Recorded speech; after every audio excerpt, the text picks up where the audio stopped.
Hello viewers, মনের feeling চ্যানেলের পক্ষ থেকে আমি মিষ্টি।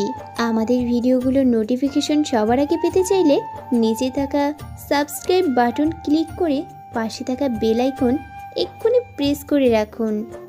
আর আমাদের ভিডিওগুলিতে লাইক দিয়ে শেয়ার করতে মোটেও ভুলবেন না।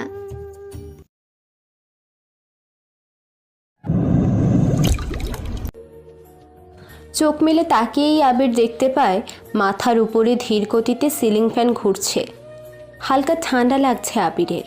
আবির বুঝতে পারে রুমে কেবলমাত্র সিলিং ফ্যান নয়, সাথে এসিও আছে। আবির বিছানা থেকে ওঠার চেষ্টা করলো। হাত আর পায়ে প্রচণ্ড ব্যথা অনুভব করায় সে কোনো রকমে বেডে হেলান দিয়ে বসে। আশেপাশে তাকায়, ভিআইপি এসি কেবিন। আবির কিছুটা অবাক হয়। এরকম এসি কেবিনে তো সাধারণ কেউ আসবে না। আমার মতো খ্যাতমার্কা দেখতে ছেলে তো কখনোই এরকম রুমে আসার চিন্তাটার প্রশ্নই আসে না। আবির রুমে আশেপাশে ভালো করে খেয়াল করে দেখতে থাকে। বেডের পাশের র্যাকে অনেক ফল রাখা। আবির অনেক অবাক হয় এমন ব্যবস্থার জন্য। ভুলেই যায় সে কিভাবে এমন হসপিটাল কেবিনে কেন আসলো। এত জাঁকজমকপূর্ণ ব্যবস্থা দেখে আবির নিজেকে খ্যাত বলে গালি দিতে থাকে। ঠিক তখনই রুমের দরজা ঠেলে জিন্সের সাথে টি শার্ট, তার উপরে শার্ট পরা একটা সুন্দরী মেয়ে রুমে প্রবেশ করেছে। আবিরকে এমনভাবে বসা অবস্থায় দেখে মেয়েটা বলতে লাগলো, এই যে মিস্টার, এভাবে বসে আছেন কেন? শুয়ে পড়ুন, পুরোপুরি সুস্থ হলে তারপর এখান থেকে যাবেন। আবির মেয়েটার মুখের দিকে তাকায়, মনে করার চেষ্টা করতে থাকে মেয়েটা ওর পরিচিত কি না। তখন ওর মনে পড়ে গেল গতকাল রাতে বিকেলের কথা। ঢাকা শহরে নতুন এসেছে আবির। কাঁধে অল্প দামি একটা ব্যাগ, চোখে মোটা ফ্রেমের -1 শূন্য পাওয়ারের চশমা, চুলগুলো একটু বড় তবে এলোমেলো, অগোছালো আর উস্কো খুস্কো। গায়ে সাদা রঙের একটা তেলচিটে টাইপের শার্ট, প্যান্টটাও অল্প দামি, সেটা দূর থেকেই বোঝা যাচ্ছে। ছেলেটা গতকাল ঢাকা শহরে নতুন এসেছে। উদ্দেশ্য ঢাকা ইউনিভার্সিটিতে সাইকোলজিস্ট নিয়ে পড়াশোনা করে বড় একটা ডিগ্রি অর্জন করার। বাস থেকে নামতেই বাস স্ট্যান্ডে থাকা কয়েকজন লোক আবিরের দিকে বেশ হাস্যকর আর মজা নিয়ে দৃষ্টিতে তাকিয়ে আছে। কেউ কেউ আবার আবিরের সামনে এসে বলেই দিচ্ছে, এই ছেলে, তুমি কি পাগলাগারদ থেকে পালিয়ে এসেছো? পোশাক দেখলে বমি পাচ্ছে। আবির কিছুই বলে না, তাদের দিকে মুচকি হেসে ওর উদ্দেশ্যর দিকে এগিয়ে যায়। কোনো এক পরিচিত বন্ধুর মেসে থাকার জন্য তার দেওয়া ঠিকানায় গিয়েছিল, কিন্তু আবিরের এমন পোশাকের ধরন দেখে মেস মালিক দূর দূর করে তাড়িয়ে দিয়েছে। আবির তাই ভার্সিটির দিকে যাচ্ছিল, ভার্সিটিতেই দেখবার জন্য। ভার্সিটির কাছে আসে যখন ও মেন রাস্তা পার হবে, ঠিক সেই সময় কোথা থেকে একটা গাড়ি এসে ফুটপাতের আশেপাশে থাকা দোকানগুলোকে উড়িয়ে দিয়ে আবিরের কাছে চলে আসে। আবির সেটা দেখে নিজেকে গাড়ির সামনে থেকে সরিয়ে নিয়ে পিছনের দিকে জোরে ঝাঁপ দিয়ে চলে যেতে যাবে, তার আগেই গাড়িটা কোনো রকমভাবে আবিরকে ধাক্কা দেয়। আর গাড়িটা গিয়ে ল্যাম্পপোস্টের সাথে ধাক্কা খেয়ে থেমে যায়। আশেপাশে অনেক লোকজনের ভিড় জমেছে, কারণ গাড়িটা এতক্ষণে কন্ট্রোল ছাড়াই চলছিল। তবে এতক্ষণ কোনো মানুষের ক্ষতি হয়নি, কিন্তু আবির নামে ছেলেটা হালকাভাবেই আহত হয়। তবুও আবির মাটি থেকে নিজেকে বহু কষ্টে উঠে দাঁড় করায়। মেয়েটি গাড়ি থেকে নামে। সবাই মেয়েটির দিকে কিছুক্ষণ সময় হাঁ করে তাকিয়েছিল। চুলগুলো ব্রাউন কালার করা, শার্ট জিন্সের সাথে টি শার্ট পরা। এমন মেয়ে সাধারণত পাবলিক হয়তো প্রথমবার দেখছে, তাই এমনভাবে চোখ বড় বড় দৃষ্টিতে সবাই তাকিয়ে আছে মেয়েটার দিকে। মেয়েটা হলো এই শহরে ঢাকা নামকরা বিশাল পরিবারের বড়লোক ঘরের মেয়ে, নাম নেহা। নেহার পরিবারে চাচারা সবাই একসাথেই থাকে, আর নেহার 3টি চাচা দেশের বিভিন্ন সরকারি পদে চাকরি করেন। বড় চাচা সাফিক সাহেব হলেন ঢাকা শহরের মেয়র, মেজো চাচা রফিক সাহেব হলেন ঢাকা শহরের প্রশাসক, ছোট চাচা কামাল সাহেব হলেন এনএসআইয়ের প্রধান অফিসার, আর নেহার বাবা মিস্টার আদনান সাহেব হলেন সাংবাদিক। তবে নেহার বাবা সাধারণ কোনো সাংবাদিক না, তিনি বিশাল একটা খুনি, সিরিয়াল কিলার এবং হিংস্র মাফিয়া মাস্তানদের নিয়ে লিখেছেন। আর সেটার জন্য তিনি পড়েছিলেন বিপদে, কারণ আদনান সাহেব নিজেই ওই মাস্তান, the king of Mustan world নিলয়কে পক্ষ নিয়ে লিখেছিলেন, আর সেটার জন্য ওনাকে জরিমানা দিতে হয়। এর কারণ এখন থেকে প্রায় 7-8 বছর আগে নিলয় নামে একটি মাস্তানের আবির্ভাব হয়, আর সে মানুষটি খুব বাজেভাবে মারত, কোনো সুযোগ দিত না। আর সেই ঘটনা সাংবাদিক আদনান সাহেব লিখেছিলেন, ম্যাগাজিনে, বই, পত্রিকায় করেছিলেন, কিন্তু কর্তৃপক্ষ সেটা বাতিল করে দেয়, পুড়িয়ে দেয় সব কপি। অরিজিনালটা ছিল আদনান সাহেবের কাছে, আজও আছে সেটা। নেহা আবির নামে ছেলেটার দিকে এগিয়ে আসে। ছেলেটা নেহার দিকে চেয়ে আছে। নেহা আহত আবির নামে ছেলেটার কাছে এসে দাঁড়ায়। আশেপাশে থাকা পাবলিকগুলো নেহার উপরে ক্ষেপে গিয়ে তখনই আবির নামে ছেলেটা নেহাকে পাবলিকদের থেকে কোনো রকমে বাঁচায়। তবে নেহা যখনই কিছু বলতে যাবে তার আগেই আবির নামে ছেলেটা নেহার সামনে ধপ করে মাটিতে পড়ে জ্ঞান হারায়। নেহা উপায়ন্ত না পেয়ে ছেলেটাকে তুলে নিয়ে হসপিটালের কেবিনে ভর্তি করিয়ে দেয়। আবির মাথায় চোট পেয়েছিল, অনেক রক্ত বের হওয়াতে তৎক্ষণাৎ জ্ঞান হারায়। আর জ্ঞান ফেরার পরেই সে নিজেকে হসপিটালের বেডে দেখতে পায়। আপনি কি কম কথা বলেন নাকি কানে কম শোনেন? আপনি মানে আপনি না সেই গাড়িওয়ালি? গাড়ি চালাবেন খোলা মাঠে, রাস্তাঘাটে চালালে তো এমন ক্ষতি হবে, আপনার শরীর গ্রহণ করা হবে না। নেহা আবিরের দিকে তাকায়। কাজের লোকেরও যোগ্যতা নেই যে ছেলেটার, সে কিনা নেহার সাথে এমন করে কথা বলছে। নেহা এখন নিজেকে অনেকটা শান্ত করে নরম গলায় বলে, দেখুন মিস্টার। আবির আমার নাম। আবির, আমি খুব দুঃখিত, এমন কিছু হবে কখনো ভাবিনি। কেন ভাববেন? বড়লোক বলে গাড়ি নিয়ে বের হবেন রাস্তায়, মানুষ মূল্যে থানায় টাকা দিয়ে কেস শেষ করে দিবেন, সেটা তো হবে না। দেখুন, আপনাকে আমি হসপিটালে এনেছি, ভিআইপি কেবিনেও থাকতে দিয়েছি, এবার বলুন কি করতে হবে? আমি যদি মারা যেতাম তখন কি পারতেন সব ঠিক করে দিতে? নেহা দাঁতের দাঁত চেপে আবিরের দিকে তাকিয়ে রইল। নেহার ইচ্ছে করছে আবিরের গালে কয়েকটা চড় বসিয়ে দিতে, কিন্তু পারছে না। এমনিতেই সে ভুল করেছে, তার উপরে বাসায় এখনও কেউ জানে না। আর এইদিকে এই খ্যাত দেখতে ছেলেটিও তার সরি গ্রহণ করছে না। তবে নেহা ছেড়ে দেওয়ার পাত্রী না।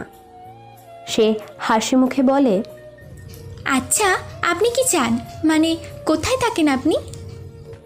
আমি এখানে নতুন, চিনি না কিছু, থাকার মতো জায়গাটাও নেই, ভার্সিটিতে পড়ার জন্য এসেছি। নেহা তুচ্ছল্যের এক হাসি দিয়ে আবিরের দিকে তাকায়। আবির সেটা বুঝতে পেরেও চুপচাপ বসে থাকে। নেহা বলে ওঠে, আচ্ছা, আপনি তো কিছুই করেন না, পড়ার জন্য খরচও তো আছে। আপনি চাইলে আমাদের বাসায় কাজ করতে পারেন, আবার থাকতেও পারেন, ক্লাসও করবেন, কোনো সমস্যা নেই। আমি রাজি। নেহা মনে মনে খুশি হয়, কারণ এই খ্যাত ছেলেটাকে বাড়ির কাজের লোক বানিয়ে ইচ্ছে মতো কাজ করিয়ে নেবে, বকা দিতে পারবে। কত বড় সাহস এই ছেলেটার! আমি সরি বলছি, তবুও কাজ হবে না, হারামি এক। তাহলে আপনি সুস্থ হয়ে নিন, তারপর আমাদের বাসায় নিয়ে যাব। আপনার নাম কি? নেহা। আপনার পরিবারের সম্পর্কে বলুন। আমার পরিবার সম্পর্কে আপনার কোনো ধারণাই নেই, তাই বললেও বুঝতে পারবেন না। আগে বড় হন, তারপর বুঝবেন। নেহা হালকা অপমান করে কেবিন থেকে বেরিয়ে গেল। আবির নেহার চলে যাওয়ার দিকে তাকিয়ে আছে আর মুচকি হাসছে। এই হাসির মানে কেউ জানে না আবির ছাড়া। নেহা বাড়িতে চলে আসে। বিশাল বাড়ি ওদের। বাড়িতে সে ছাড়া আরও অনেক কাজিন থাকে। নেহা এসে দেখে ওর বাবা সোফাতে বসে আছে আর 4 জন পরিচিত লোক। নেহার বাবা মানে আদনান সাহেবের সামনে বসে আছে। নেহা ওর বাবার কাছে যেতেই শুনতে পায় কে যেন বলছে, স্যার, আপনার the king of Mastan world Niloy এই শহরে এসেছে। সবাই সন্দেহ করছে আপনার উপর, কারণ আপনার জন্যই হয়তো সেই হিংস্র মস্তান এই শহরে এসেছে। আদনান সাহেব লোকটার কথা শুনে হাসল। লোকটা অবাক হয়ে তাকিয়ে আছে আদনান সাহেবের দিকে। তিনি পাশে থাকা একটা ব্যাগ থেকে ওনার লেখা কিছু কুখ্যাত বই, যেটা নিলয়কে নিয়ে লেখা ছিল, সেই বইটি বের করে সামনের টেবিলে রাখলেন। বইটির নাম দ্য কিং অফ ইউনিভার্স। বইটাতে নিলয়কে নিয়ে লেখা আছে 7 বছর আগে আদনান সাহেব একটা রিপোর্টের জন্য বাংলাদেশের রংপুর শহরে যায়। সেখানে তিনি একটা কোম্পানির উপরে রিপোর্ট করতে যায়, আর সেখানে যেতেই জানতে পারল নিলয়ের সম্পর্ক।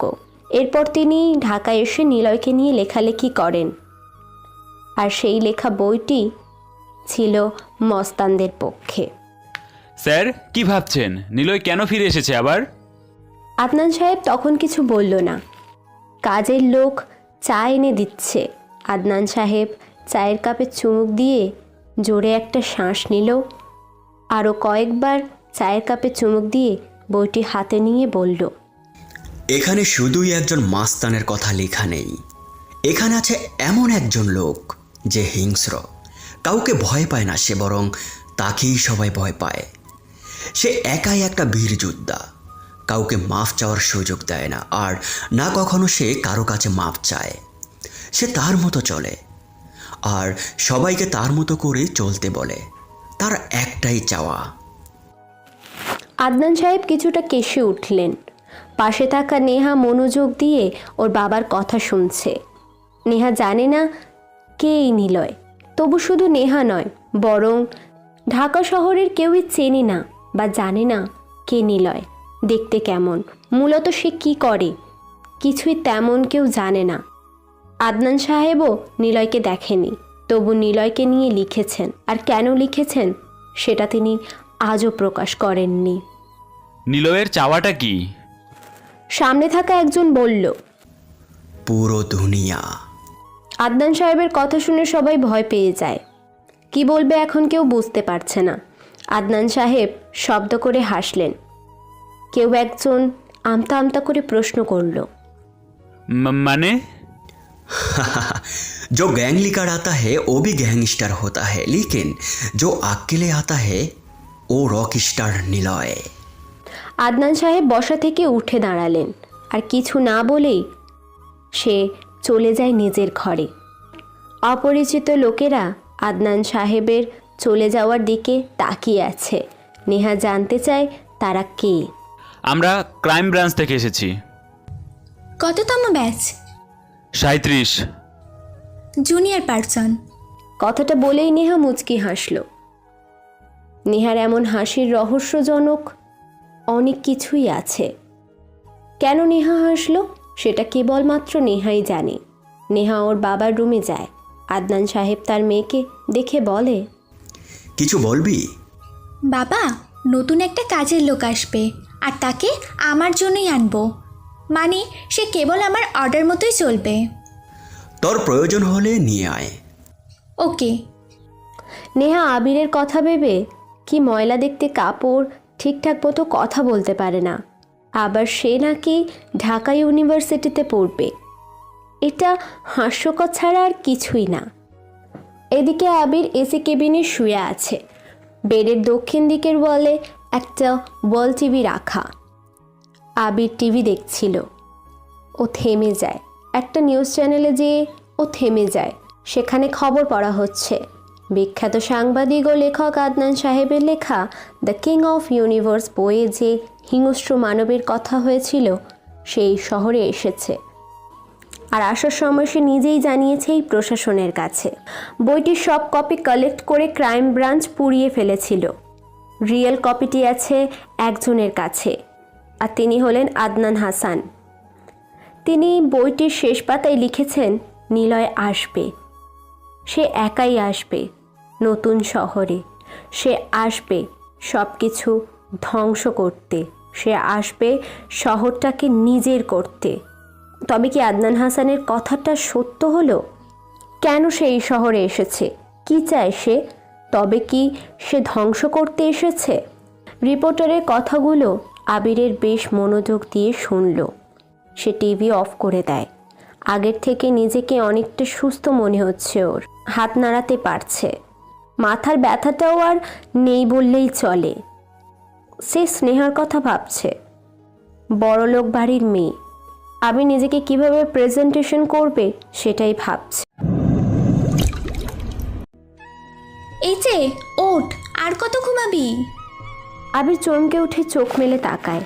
পাশে তাকিয়ে দেখে নেহা দাঁড়িয়ে আছে, কিন্তু আবির অবাক হয়, কারণ আবিরকে নেহা তুই করে বলছে। আবির থতমত হয়ে প্রশ্ন করে, আমাকে তুই করে কেন বলছেন? তো তোকে কি আপনি করে বলবো?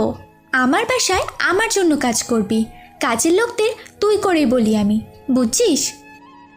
আবির প্রথমে কথাগুলো হজম করতে না পারলেও নিজেকে স্বাভাবিক রেখে কথাগুলো চুপচাপ শুনল। সে মাথা নেড়ে হ্যাঁ সূচক জবাব দিল। আবির বেডে বসে আছে। নেহা একটা ব্যাগ থেকে কয়েকটা নতুন কাপড় বের করে ছুঁড়ে মারল আবিরের মুখের উপরে। আবির চুপচাপ বসে আছে। নেহা বলল, নে এগুলো পরবি, তোর গায়ে যে ময়লা শার্ট সেটা দেখলে আমার বাড়ির দারোয়ানও তোকে ভিতরে প্রবেশ করতে দেবে না, তাড়াতাড়ি চেঞ্জ কর। নেহা কথাটা বলে কেবিন থেকে বের হয়। আবির কাপড়গুলো হাতে তুলে নিল। কিছুক্ষণ নতুন কেনা কাপড়গুলো দিকে তাকিয়ে থেকেও তারপর চেঞ্জ করে সেগুলো থেকে একটা শার্ট আর একটা প্যান্ট পরে নিল। আবির এখন অনেকটাই সুস্থ। সে প্রস্তুত নেহার সাথে তাদের বাড়ি যেতে। নেহা গাড়ি চালাচ্ছে, আবির বসে আছে। নেহার মাথায় আবিরকে নিয়ে মজার একটা প্ল্যান চলে আসলো। সে গাড়ি স্পিড তুলে রাস্তার উপরে আঁকাবাঁকা করে গাড়ি চালাচ্ছিল। আবির এটা দেখে ভয়ে চিৎকার করে ওঠে। আবির চিৎকার করে বলতে থাকে, আপনি এইভাবে কেন গাড়ি চালাচ্ছেন? আমার অনেক ভয় হচ্ছে। চুপ থাক, 2 টাকার বেতনের ছেলে। আমার ইচ্ছা, আমি যেভাবে খুশি গাড়ি চালাবো, তুই সবটা সহ্য করবি। দেখুন নেহা, নেহা ম্যাম বল, ভুলে যাস না তুই আমার চাকর আর আমার কাছের লোক। নেহা এইভাবেই গাড়ি চালাতে থাকে। একটা সময় আবিরকে নিয়ে সে বাড়ি পৌঁছায়। নেহা জানে আবির কখনোই গাড়ি চালাতে পারবে না। পারবেই কি করে? সে কখনো গাড়িতে উঠেছে কিনা সন্দেহ। আবির গাড়ি থেকে নামে। নেহা ভিতর থেকে বলে, এই ছেলে, আমার গাড়ির দরজা খুলে দে, আমি বের হব। জি আচ্ছা। নেহা গাড়ি থেকে বের হয়। আবিরকে দেখে বলে, শোন, তোকে মাসে 20,000 টাকার বেতন দেবো, চলবে তো? হুম। জানি তো, কখনো একসাথে 20,000 টাকা চোখে দেখেছিস? আর তোর ফোন নাম্বার দে, আমি ফোন দিলেই তুই চলে আসবি। 1 মিনিট, 20,000 টাকা চোখেই দেখিসনি তো ফোন থাকবে কি করে তোর কাছে? নে ধর, আমার কাছে এমনিতেই অনেকগুলো ফোন পড়ে আছে। কথাটা বলেই নেহা ব্যাগ থেকে একটা ফোন বের করে নিচে ফেলে দেয়। আবিরকে ইশারা করে নিচে থেকে তুলতে বলে। আবির চুপচাপ হয়ে ফোনটা তুলতে যাবে, তখনই নেহা আরও সামনে এসে পা দিয়ে এগিয়ে দেয় ফোনটা কাছাকাছি। নেহা আরও একটা ফোন বের করে সাথে সাথে কয়েকটা ছবি তুলে রাখে। আবির সোজা হয়ে দাঁড়ায়। গেটের দিকে তাকা, দারোয়ানির দিকে দেখ, তোর থেকে দারোয়ানের পোশাকের দাম অনেক বেশি। শালা গাওয়া খ্যাত। নেহার সাথে সাথে আবিরের গালে চড় বসিয়ে দেয়। আবির গালে হাত দিয়ে দাঁড়িয়ে থাকে। মনে মনে বলে, সে কোথায় যেতে চেয়েছিল আর কোথায় এসে পড়ল।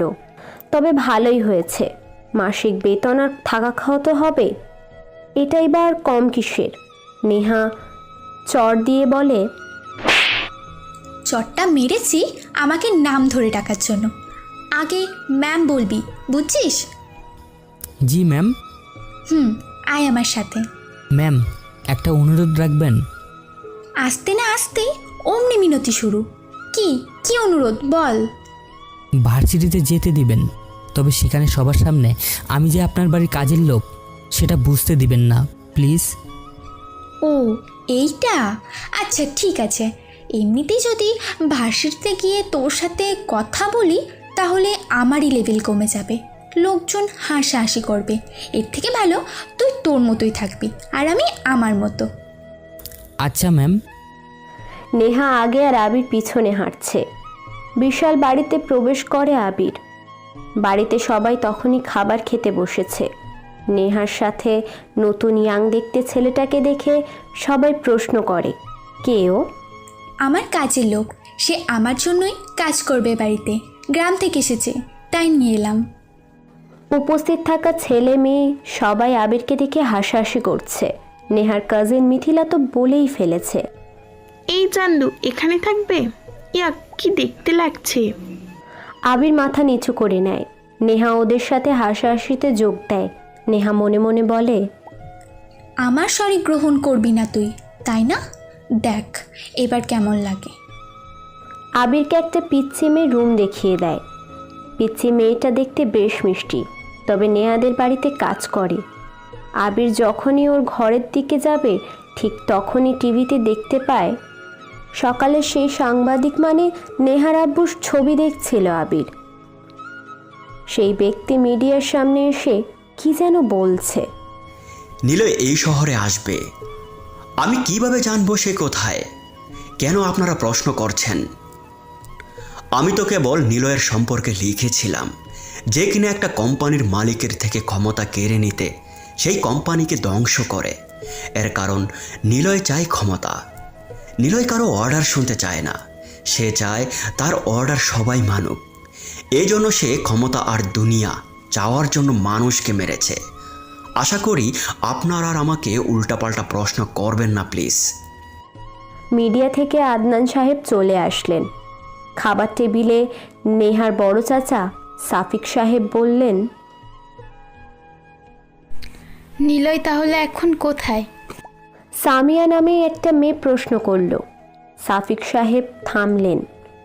তিনি আর জানালেন না, কারণ সব কিছু জানে নেহার আব্বু আদনান সাহেব। আবির কথাগুলো দাঁড়িয়ে দাঁড়িয়ে শুনছিল। নেহা এটা খেয়াল করে, আবিরকে অপমান করে বলে, এই ক্যাবলাকান্ত, এসব কি শুনিস তুই? বুঝিস এসব? যা ঘরে যা। আবারও সবাই হাসতে থাকে। আবির পিচ্চি মেয়েটার সাথে নিজের ঘরে আসলো। ব্যাগটা বিছানার উপরে রেখে রুমের চারিপাশে দেখছে। পিচ্চি মেয়েটা বলে, ভাইজান, এভাবে কি দেখতেছেন? এখানে সব ঘর অনেক সুন্দর আছে, সুন্দর কইরা রাখতে হয়, না হইলে বাড়ির মালিকেরা মায়েরা কাম থাইকা বাইর করে দেবে। বুঝলাম। তোর নাম কি? পড়ি। পরি? বাহ, বেশ সুন্দর নাম তো। কে রাখছিল এই নাম? আমার আপা রাখছে। তোর আপার নাম কি? মিষ্টি। বাহ, একজনের নাম মিষ্টি আর একজনের নাম পরি, মিষ্টি পরি। আপনার নাম কি? আবির, গ্রাম থেকে এসেছি, এখানে নতুন, তোর ম্যামের কাজের লোক হিসাবে। আচ্ছা, এখন আমি যাইগা, আপনার আহুনের সময় হয়ে গেছে। আপা জানে না আমি এইখানে কাম করি, আপা জানলে আমাকে মাইর দিবে।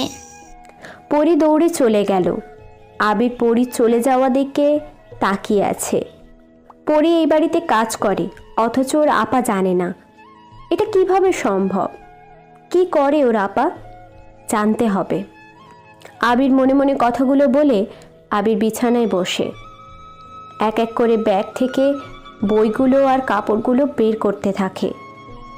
শক্ত একটা জিনিসের উপরে হাত আটকে যায় আবিরের।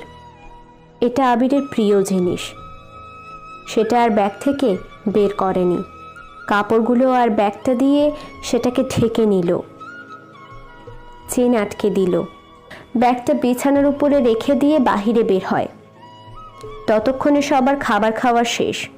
সোফাতে সবাই বসে আছে। সামিয়া, নেহা, মাহি, হৃদয়, সুজন আর শিপন। হৃদয় সবার থেকে একটু বয়সে বড়। আবিরকে দেখেও ডাক দেয়, এই ফকিন্নি, এইদিকে আয়। জি ভাই। আমার কাঁধে খুব ব্যথা করছে, একটু টিপে দে। আবির নেহার দিকে তাকায়। নেহা ফোন চাপতে ব্যস্ত। হৃদয় আবার আবিরকে বলে, আবির তখনও দাঁড়িয়ে আছে স্থির হয়ে। আবির আবারও নেহার দিকে তাকায়। নেহার এদিকে কোনো খেয়ালই নেই। হৃদয় বসা থেকে উঠে দাঁড়িয়ে আবিরের কাছে এসে কষে একটা চড় দিয়ে বলে, কুত্তার বাচ্চা, তোকে ডাকছি আর তুই ভাব নিয়ে দাঁড়িয়ে আছিস? তোর ভাব তোর পিছনে পুড়ে দেব সালা। সবাই তখন আবিরের দিকে তাকায়। নেহা অবাক হয়। কি হয়েছে রিয়দ? হারামিকে ডাকছি, বলছে আমার কাঁধে ব্যথা করছে, একটু টিপে দে। শালা এভাবেই দাঁড়িয়ে আছে, কথাও বলছে না। ওই ফকিরের ছেলে, তুই ভাবনিস তোকে না ডেকেছিল, যাস নাই কেন? কথা বলিস না কেন? মেরে তোকে ফুটে রাখবো, বুঝলি? আমি ম্যামের জন্য বাড়িতে এসেছি, আর ম্যাম কোনো অর্ডার না করা অবধি আমি কোনো কাজ করব না। উনি যদি বলে আপনার কাঁধ টিপে দিতে, তাহলে এখনই দিব। উনি না বলা অবধি কিছুই করব না। নেহা অবাক হয়। আবির এমন কিছু বলবে সে কখনোই আশা করেনি। তবে হৃদয় রেগে যায়। আবিরের কলার টেনে ধরে। আবির আস্তে করে কলার ছাড়িয়ে বলে, দয়া করে আমার জামার কলার ধরবেন না, আর ভুলেও আমার পিতা আর মাতাকে নিয়ে গালি দিবেন না। তোর থেকে আমাকে ভদ্রতা শিখতে হবে? ওই কুত্তার বাচ্চা, আমরা টাকা দিই বলে তুই খেতে পারবি, আমরা আছি বলে তুই থাকতে পারবি, আর তোর থেকে আমাকে কথা শিখতে হবে? তুই চা বানাতে পারিস? জি পারি। তাহলে চা বানিয়ে নিয়ে আয়। আবির চা নিয়ে আসে। এসে দেখে নেহাদের সাথে ওর কাজিনরা আরও নতুন নতুন কয়েকটা ছেলে মেয়ে এসে বসেছে। নেহার দিকে একটা ছেলে অন্যরকম দৃষ্টিতে তাকিয়ে আছে। আবির সেটা ভালো করে লক্ষ্য করে। আর ছেলেটার নাম হলো জিসান। জিসান নেহাকে পছন্দ করে, আর নেহার আড়ালে সে নেহার দিকে তাকিয়ে থাকে। সম্পর্কে নেহা আর জিসান বন্ধু। শুধু জিসান নয়, সাথে এসেছে জারিন, তমাল আর মামুন। এখানে নেহা আর নেহার কাজিন মিথিলা, জারিন, জিসান, তামাল আর মামুন একই ক্লাসে পড়ে। এর জন্যই নেহাদের বাড়িতে সবার যাতায়াত। আবির সোফার সামনে থাকা টেবিলের উপরে চায়ের কাপগুলো রাখে। কে নেহা, তো বাড়িতে এই নতুন পেড়া আমদানি কবে থেকে হলো? এটা কে? নেহার কাজের লোক, স্পেশালি কাজের লোক। তিনি আবার নেহার কথা ছাড়া কারো কথা শোনেন না। তাই নাকি? ওকে গোহানি, ম্যাক কপি, ফল অফ আস। এই শয়তান, দেখতে পাচ্ছিস না ওর গায়ে কেমন ধরনের পোশাক? কাজ করে বেড়াই, সে কি তোর ইংরেজি বুঝবে? কোথায় কি বলতে হয় শিখিসনি? ঠিক বলেছিস। সে ঠিকভাবে শুদ্ধ করে কথাই তো বলতে পারে না, আর সে বুঝবে ইংলিশ? মিথিলা কথা বলে হাসতে থাকে। মিথিলার সাথে বাকিরাও সবাই হাসতে থাকে। আবির মাথা নিচু করে নিল। হৃদয় পাশ থেকে বলে, তোদের কফি আর খাওয়া হয়েছে। সে আর কখনোই তোদের জন্য কফি বানাতে যাবে না, সে নেহার কথা মতোই চলবে। তাই? নেহা, তাহলে তুই বল কফি আনতে। আবির, যা কফি করে আন। বাপ রে, কাজের লোকের নামটা কি জোশ! প্রেমে পড়ার মতো নাম। আহা, দে, তোদের বাড়িতে একটা মেয়ে কাজ করে, কি যেন নাম? রাহি। ওর নামও তো জোশ। আবিরের সাথে দেখ প্রেম করিয়ে দিতে পারিস কিনা। আহা, সেই রোম্যান্টিক হবে ব্যাপারটা। নেহার কথা শুনে সবাই বসে থেকে জোরে জোরে হাসতে লাগলো। আবিরকে নিয়ে এরা সবাই মজা করছে। আবির সবার দিকে একবার করে তাকায়, কিছু না বলে রান্নাঘরে চলে আসে। কয়েক মিনিট পর সেখান থেকে জিসান এসে আবিরকে ডাক দিয়ে বলে, একটা কাজ করে দিবি? কি কাজ? তোর নেহা আপুকে এই চিঠিটা দিবি। এটাতে নাম লেখা নেই, সে যেন পড়ে বুঝতে পারে আমি দিয়েছি। নে চিঠিটা ধর, আর এই নে 1000 টাকা। জিসান আবিরের পকেটে টাকা আর চিঠি দিয়ে যায়। আবির সবার জন্য কফি বানিয়ে আনে। টেবিলে কাত হয়ে কফি রাখতে যাবে, তখনই চিঠিটা পড়ে যায়। জিসান দেখে ওটা, আবিরকে তাড়াতাড়ি করে ওঠাতে বলে। আবির যখন ওঠাতে যাবে, তখনই আবির সোফার সামনে রাখা টেবিলের উপরে কফি ট্রেটা রাখে। ঠিক সেই সময় ওর পকেট থেকে জিসানের দেওয়া কাগজটা পড়ে যায়। জিসান সেটা দেখতে পায়। আবিরের দিকে তাকিয়ে জোরে ডাক দিয়ে ওঠে, আবির, তোর পকেট থেকে একটা কাগজ পড়লো, দেখি কি ওটা। আবির কিছুটা অবাক দৃষ্টিতে তাকায় জিসানের দিকে। জিসানের এমন জোরে কথা বলা শুনে সবাই চুপ হয়ে আবিরের দিকে তাকালো। সবাই দেখলো আবিরের হাতে একটা সাদা কাগজ। আবির মাথা নিচু করে নিল। জিসান বলল, কি হলো? কাগজটা দে দেখি, কিসের কাগজ? তোর পকেট থেকে পড়লো। আবির সবার দিকে একবার করে তাকায়। আবিরের দিকে কৌতূহলী দৃষ্টিতে চেয়ে আছে। আবির বলে, এটা কাগজ। সেই তো জানি, কিন্তু কিসের কাগজ? আমি জানি না। তাহলে ওভাবে কেন দাঁড়িয়ে আছিস? দেখা কিসের কাগজ। আসলে আমাকে কই দেখা তো, কাগজে কি আছে, দে আমার কাছে। জিসান বসা থেকে উঠে আবিরের কাছে আসে। আবিরকে জিসান কিছু না বলতে দিয়ে থামিয়ে দেয়। এরপর আবিরের কাছে এসে হাত থেকে কাগজটা নিয়ে নিল। আবির পাশে দাঁড়িয়ে জিসান কাগজের ভাঁজ খুলল। জিসান সবাইকে বলে, কাগজে কিছু লেখা আছে। জোরে পড়, আমরা শুনবো। না থাক, পড়বো না। কেন? আমি চাই না নেহা অপমানিত হোক। মানে কিসের অপমান? আবিরের দিকে একটু ঘুরে তাকায় জিসান। আবির তখনও জানে না কি হতে যাচ্ছে, কিন্তু জিসানের তাকানোর ধরন আর মুচকি হাসিটা আবিরকে ভয় পাইয়ে দিয়েছে। আবিরের দিক থেকে চোখ সরিয়ে নিয়ে জিসান বলল, কিসের অপমান? সামান্য একটা কাজের ছেলে তোকে ভালোবাসি বলুক, সেটা কি অপমান নয়? সামান্য একটা কাজের ছেলে তোকে কাগজে লিখে প্রপোজ করুক, এটা কি অপমান না? তোর ডিমান্ড কমে গেছে নেহা। মানে কি? ঠিক করে বল, তুই কি সব বলছিস? আচ্ছা, আমি লেখাগুলো তোদেরকে পড়িয়ে শোনাই। জিসান কাগজে থাকা লেখাগুলো জোরে জোরে পড়তে থাকে। নেহা, আমি তোমাকে খুব ভালোবাসি। তোমাকে নিয়ে থাকতে চাই ছোট্ট একটা ভাঙা ঘরে। সেখানে থাকবে বিশাল ভালোবাসা, 2 বেলা খেতে পাওয়ার আনন্দ, আর একে অপরের প্রতি বিশ্বাস। তুমি কি আমার বউ হবে? জিসান লেখাগুলো পড়ে থামে। নেহা বসা থেকে উঠে দাঁড়িয়েছে। নেহার ফর্সা মুখটা রাগের আভায় লাল হয়ে গেছে। নেহা আবিরের সামনে আসলো। আবিরের মুখের দিকে কয়েক সেকেন্ড তাকিয়ে থেকে গায়ে যতটা জোর ছিল নেহার, ততটা জোরে আবিরের বাঁ গালে চড় বসিয়ে দেয়। আবিরের মুখে নেহার চড়ের দাগ বসে যায়। আবির কারোর দিকে তাকায় না, সে মাথা নিচু করে আছে। নেহা জোরে জোরে বলতে থাকে, শালা হারামি, তোকে রাস্তা থেকে তুলে এনে বাড়িতে থাকতে দিলাম, আমার কাজের লোক বানালাম, সেই তুই তোর ছ্যাঁচড়া জাতটাকে চেনালি। কান ধর, কান ধর বলছি। নেহা চিৎকার করে আবিরকে কথাগুলো বলল। আবির সামনে বসা জিসানের দিকে তাকালো।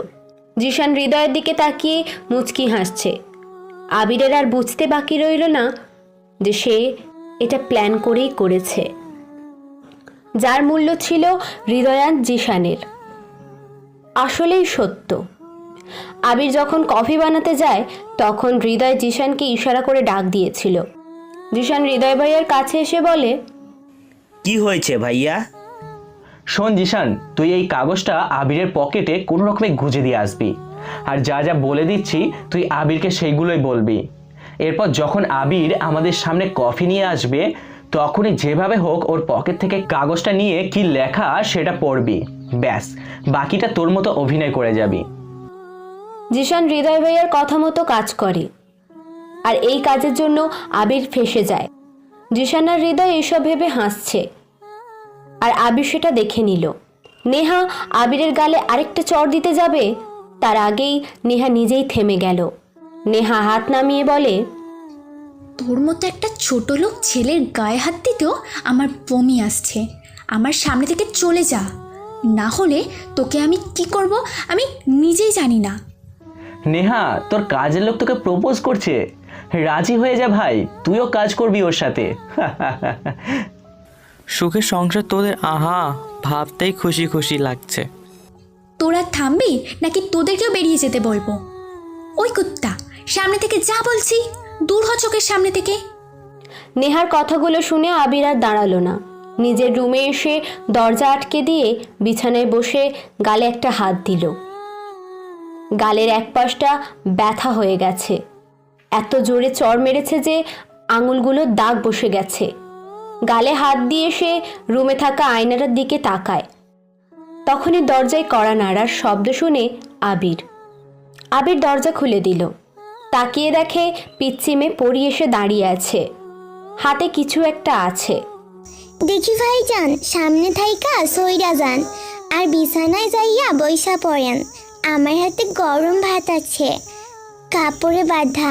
এইটার ছ্যাঁকা আপনার গালে দিলে আপনার এখনই ঠিক হইয়া যাইবেন। পরীর এমন কেয়ারিং কথা শুনে আবির অবাক হয়, তবে কোনো কথা বলে না। আবির বিছানায় এসে বসে। পরী আবিরের গালে গরম ভাপের ছ্যাঁক দিতে থাকে।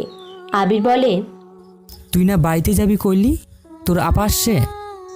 আপা এখনো আসে নাই, আর আমার বাড়ি বেশি দূরও না, 5 মিনিট লাগে দৌড়ে যাইতে।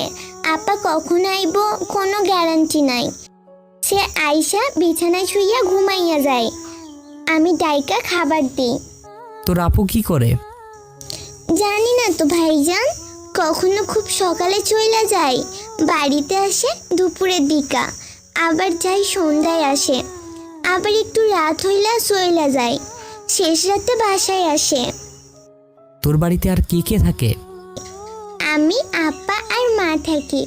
মা তো বিছানায় পইরা আছে, বুকে কি জানি হয়েছে। ডাক্তার কইছে মেলা টাকা লাগলো, ভালো হইব না। তবে বাঁচানোর লাইগা প্রতিদিন মেলা টাইকার ওষুধ আনতে হইব। ও, বাড়িতে তুই সব কাজ করিস?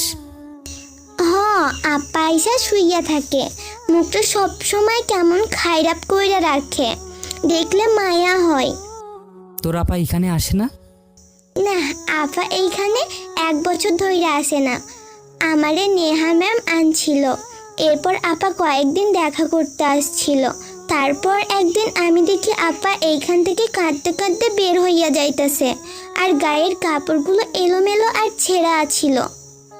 আপা অনেক কাঁদছিল, জিজ্ঞাসা করেছিলাম কি হয়েছে, আপা কোনো কথা বলেনি। সেই থেকে আমার লগে তেমন কথাই বলে না। আবির আয়নার ভিতরে তাকায়।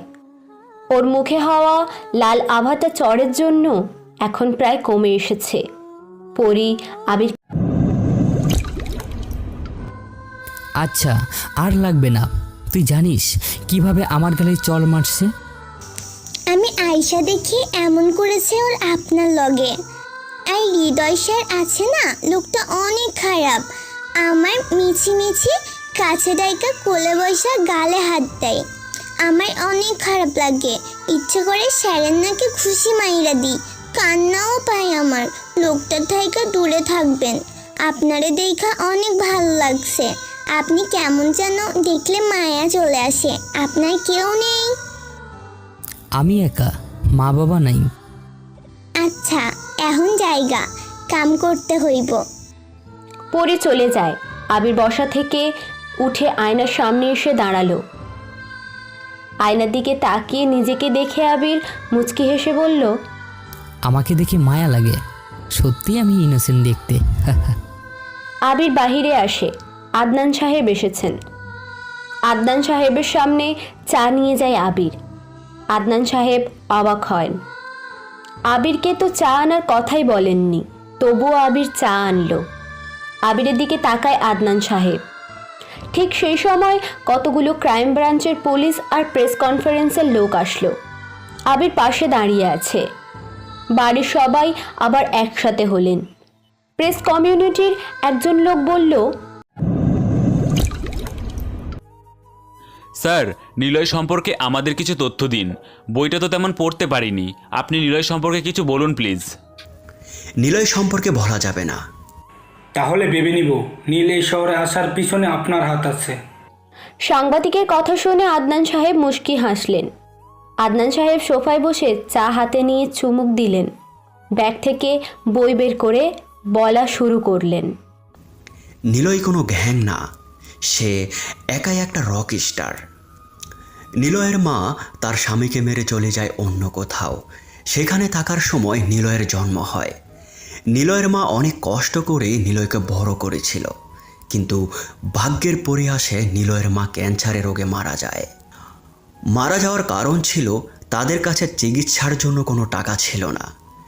নিলয়ের মা রক্তবমিও করত, আর নিলয় সেটা রোজ আড়াল থেকে দেখত। নিলয় সবার কাছে টাকা চাইতো, কিন্তু নিলয়কে মেরে সবাই তাড়িয়ে দিতে থাকে। একদিন নিলয় বাড়িতে এসে দেখে ওর মা কাশছে, আর সেখান থেকে রক্ত বের হচ্ছে। নিলয় পানির গ্লাস হাতে দেয়, কিন্তু ওর মা বাঁচার জন্য ডাক্তার বলতে থাকে। নিলয় বাড়ি থেকে বের হয়, দৌড়ে ডাক্তারের কাছে যায় ও।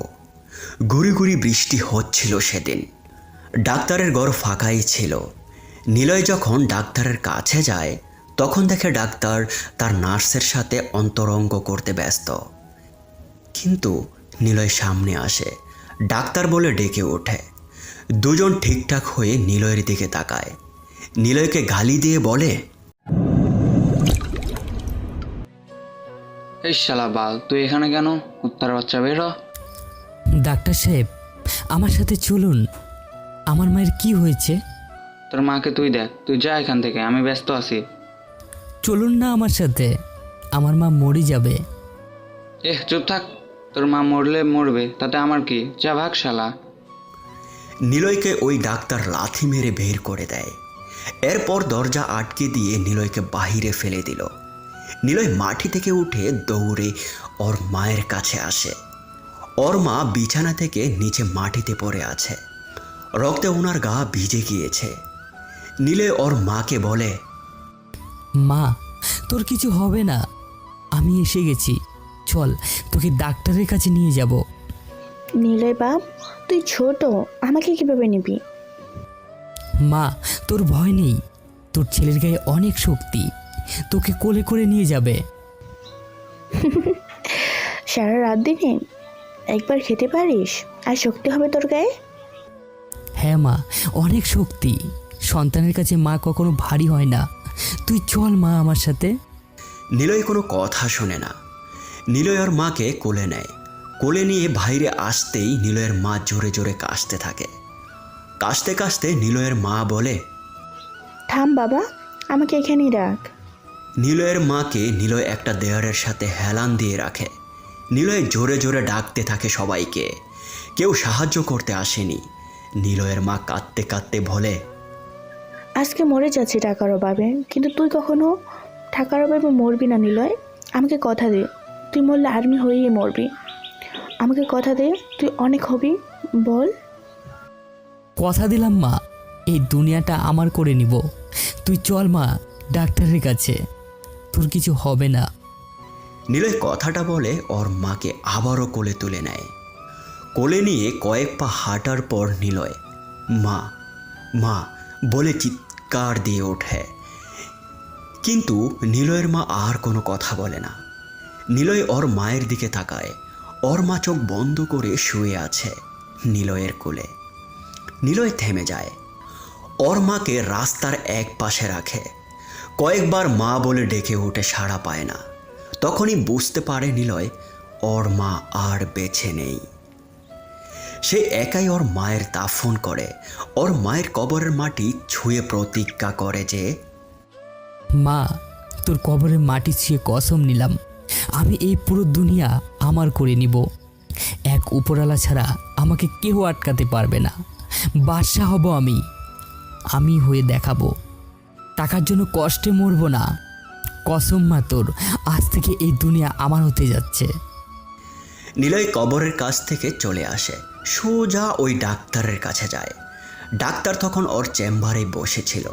নিলয়কে দেখে ডাক্তার বলে, এ বাল, তুই এখানে কেন? বেটার ছেলে, যা এখান থেকে, আমি টাকা ছাড়া কাউকে দেখি না। নিলয় কোনো কথা বলে না। ওর কোমর থেকে ছোট্ট একটি হ্যান্ড ঝুড়ি ছিল। নিলয় ধীর পায়ে ডাক্তারের দিকে এগিয়ে যায়। ডাক্তার নিলয়কে আরও গালি দিতে থাকে। নিলয় যখন ওর খুব কাছে যায়, তখন ডাক্তার নিলয়ের গালে চর বসিয়ে দেয়।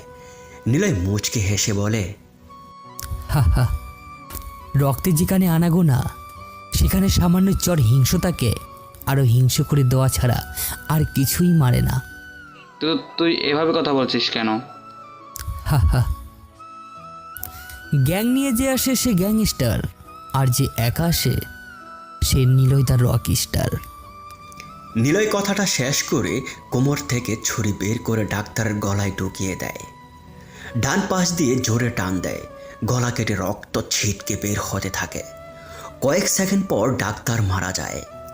সেখানে থাকা কয়েকজন লোক নিলয়কে মারতে আসে। নিলয় পালায় না, কিন্তু সেখানকারই একটা ছোট্ট গ্যাংস্টার নিলয়ের সব কিছুই দেখেছিল। সে তার দলের লোক ভাড়ানোর জন্য নিলয়কে তার গাড়িতে উঠিয়ে নেয়। গাড়িতে করে ওরা চলে আসে কিছুটা দূর। ওই গ্যাংস্টার মিজান নিলয়কে প্রশ্ন করে, নাম কি তোর? নিলয়। ডাক্তারকে সবার সামনে মারলি কেন?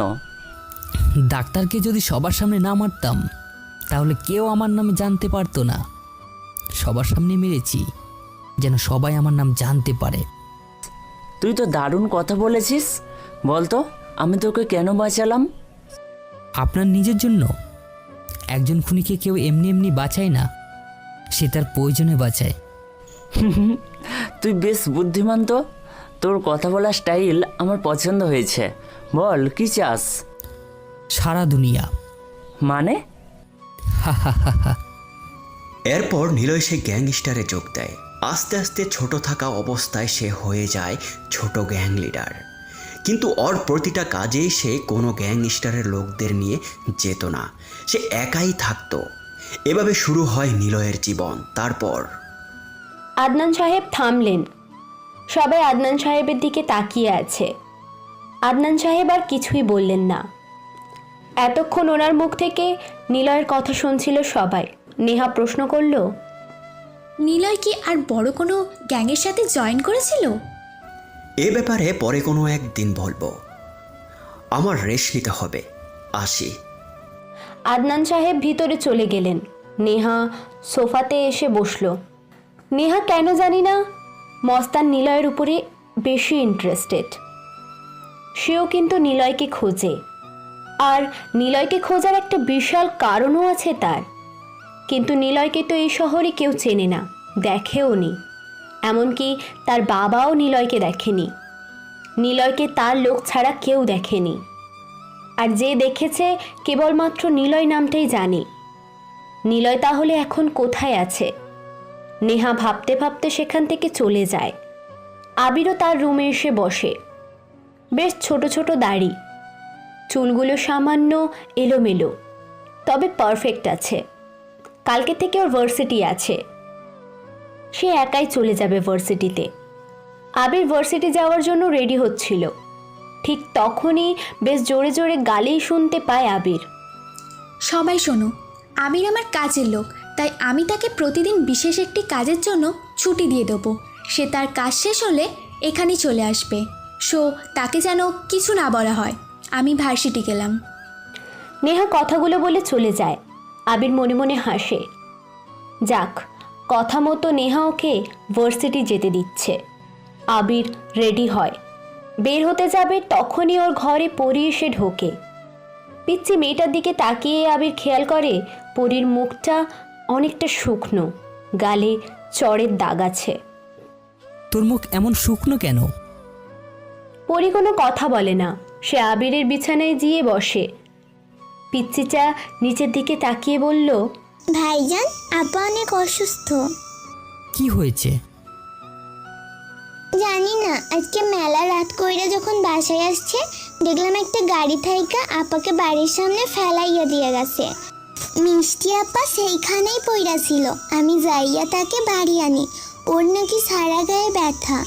আপার কাছে একটা ব্যাগও ছিল, ব্যাগে অনেক টাকা দেখেছিলাম। ইচ্ছে করছিল টাকাটা একটু হাতে নেই, কিন্তু আমার মা কইছে আমার আপার থাইকা যেন টাকা না নিই, তাই হাত দিই না। আপা এখন অসুস্থ হইয়া বিছানায় পইরা আছে। ও, তোর মুখে দাগ কেন? হৃদয় সাই করেছে। সকালে আমারে ডাকছিল, ওনার ঘরে চা দিয়ে আইতেছে, আমারে ডাকে। আমি যাইয়া দেখা আমারে এসে চর মারে।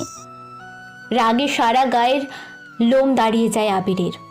পায়ের উপরে হাত দিয়ে কয়েকবার কিল দিল আস্তে করে।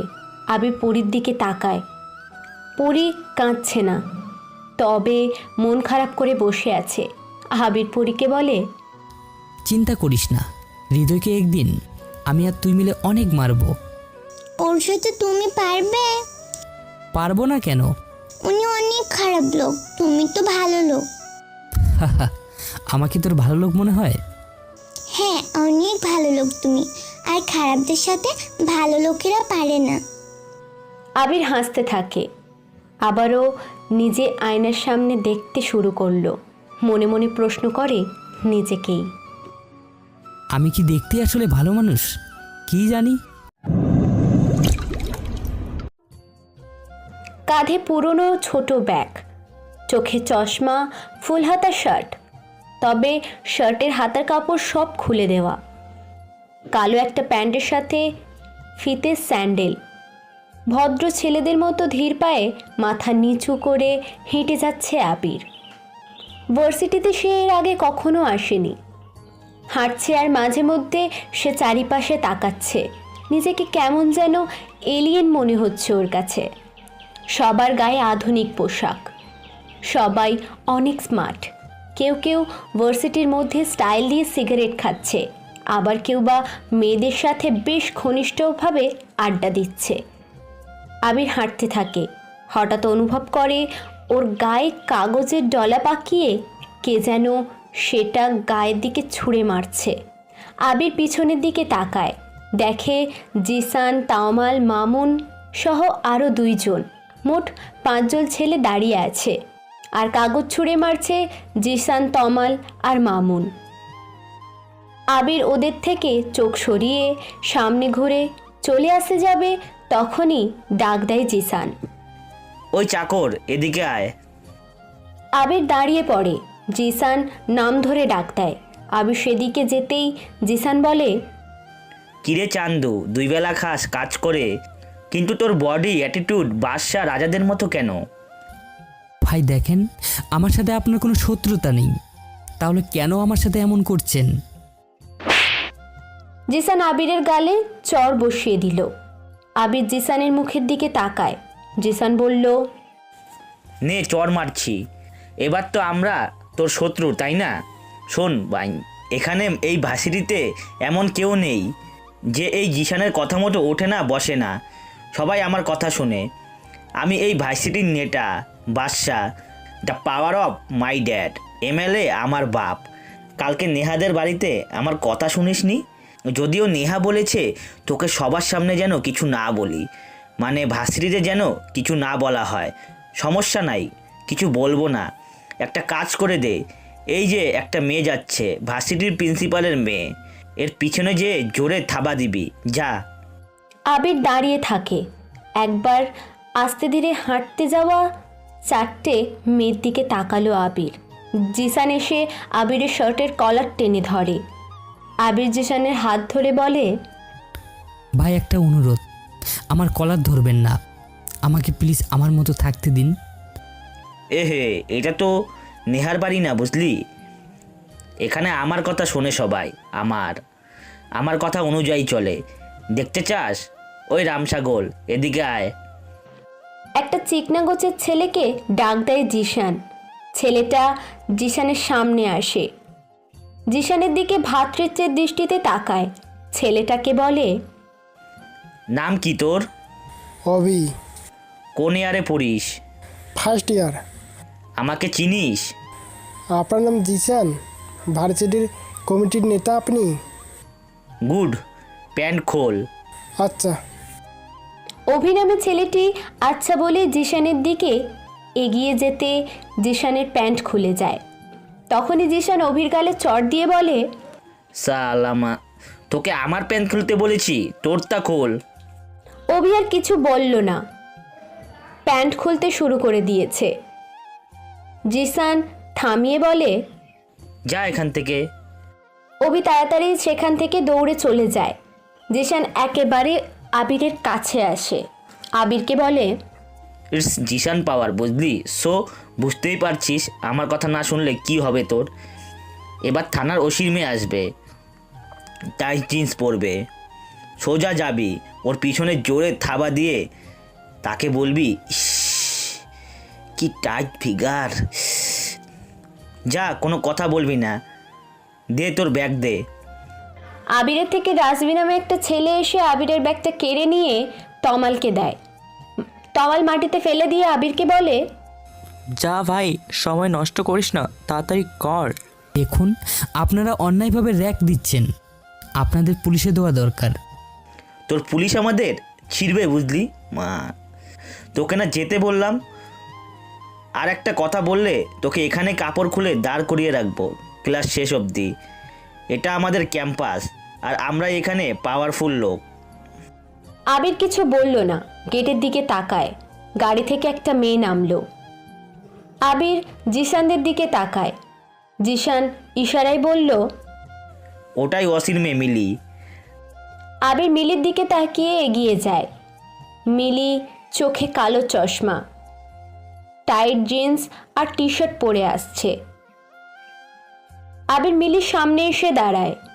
আবিরকে এভাবে দেখে মিলি বলে, কি ব্যাপার, আপনি কে? এভাবে আমার সামনে এসে দাঁড়িয়েছেন কেন? আবির কিছু বলে না, একটু ঘুরে জিশানদের দিকে তাকায়। জিশানেরা হাসতে থাকে আর কাজটি করবার জন্য জোর করে। আবিরকে চুপ থাকতে দেখে মিলি পাশ কাটিয়ে চলে যাবে, আর ঠিক সেই সময় আবির মিলির পিছনে জোরে হাত দেয়। মিলি সাথে সাথে দাঁড়িয়ে যায়। আবিরের দিকে ঘুরে দুটো ঠাস ঠাস করে চর বসিয়ে দিয়ে বলল, বেয়াদব ছেলে, তুই আমার গায়ে হাত দিলি কেন? ওই কে আছিস? কুত্তার বাচ্চাটা আমার গায়ে হাত দিয়েছে। আবির চোখ বন্ধ করে নিল। চোখ মেলে দেখে অনেক ছেলেমেয়েরা দাঁড়িয়ে আছে ওর সামনে, তবে সবার সামনে দাঁড়িয়ে আছে জিসানরা। এমন সময় বেশ ভিড় ঠেলে নেহা সামনে আসে। আবিরকে মিলির পাশে দেখে নেহা প্রশ্ন করে, কি হয়েছে মিলি, তুমি কাঁদছো কেন? আপু, এই ছেলেটা আমার সামনে এসে পথ আটকে দাঁড়ায়।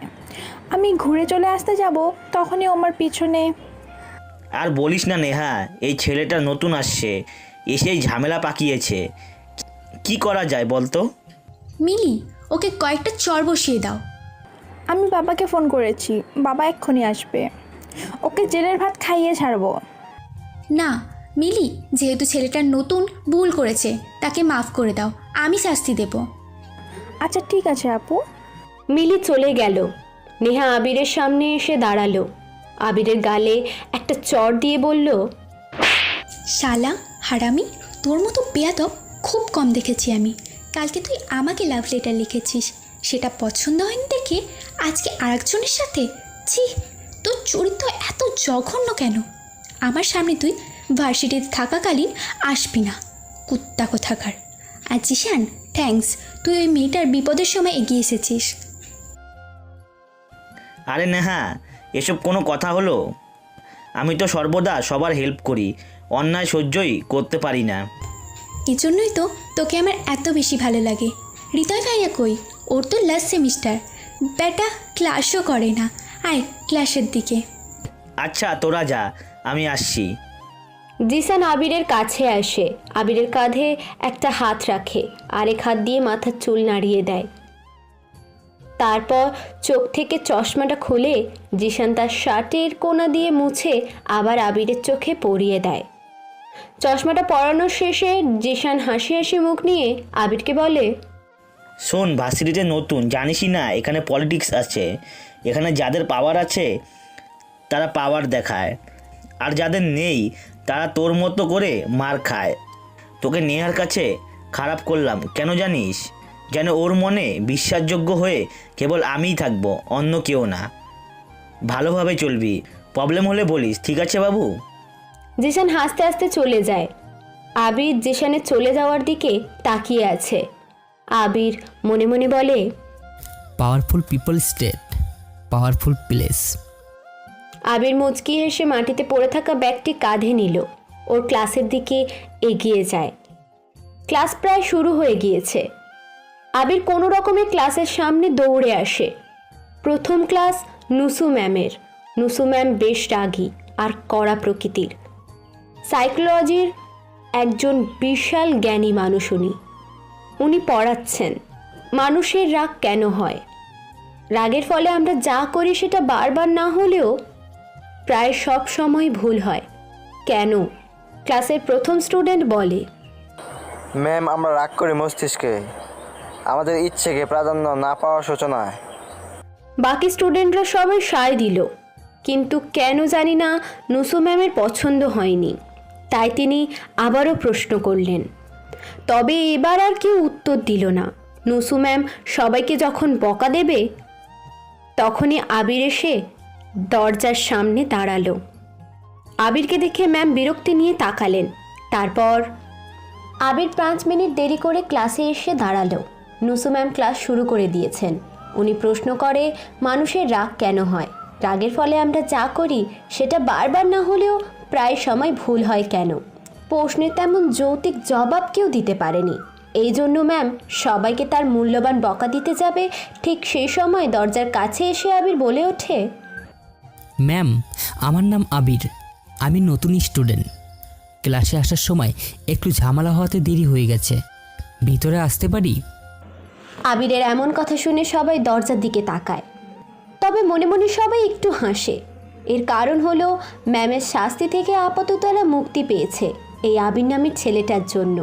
সেকেন্ড বেঞ্চে বসা নেহা অবাক দৃষ্টিতে তাকিয়ে আছে, এমনকি জিশানও তাকিয়ে আছে আবিরের দিকে অবাক চোখে। এর কারণ আবির যে তাদের ডিপার্টমেন্টের স্টুডেন্ট। সবাই কিছুক্ষণ আবিরের দিকে চুপটি করে চেয়ে রইল।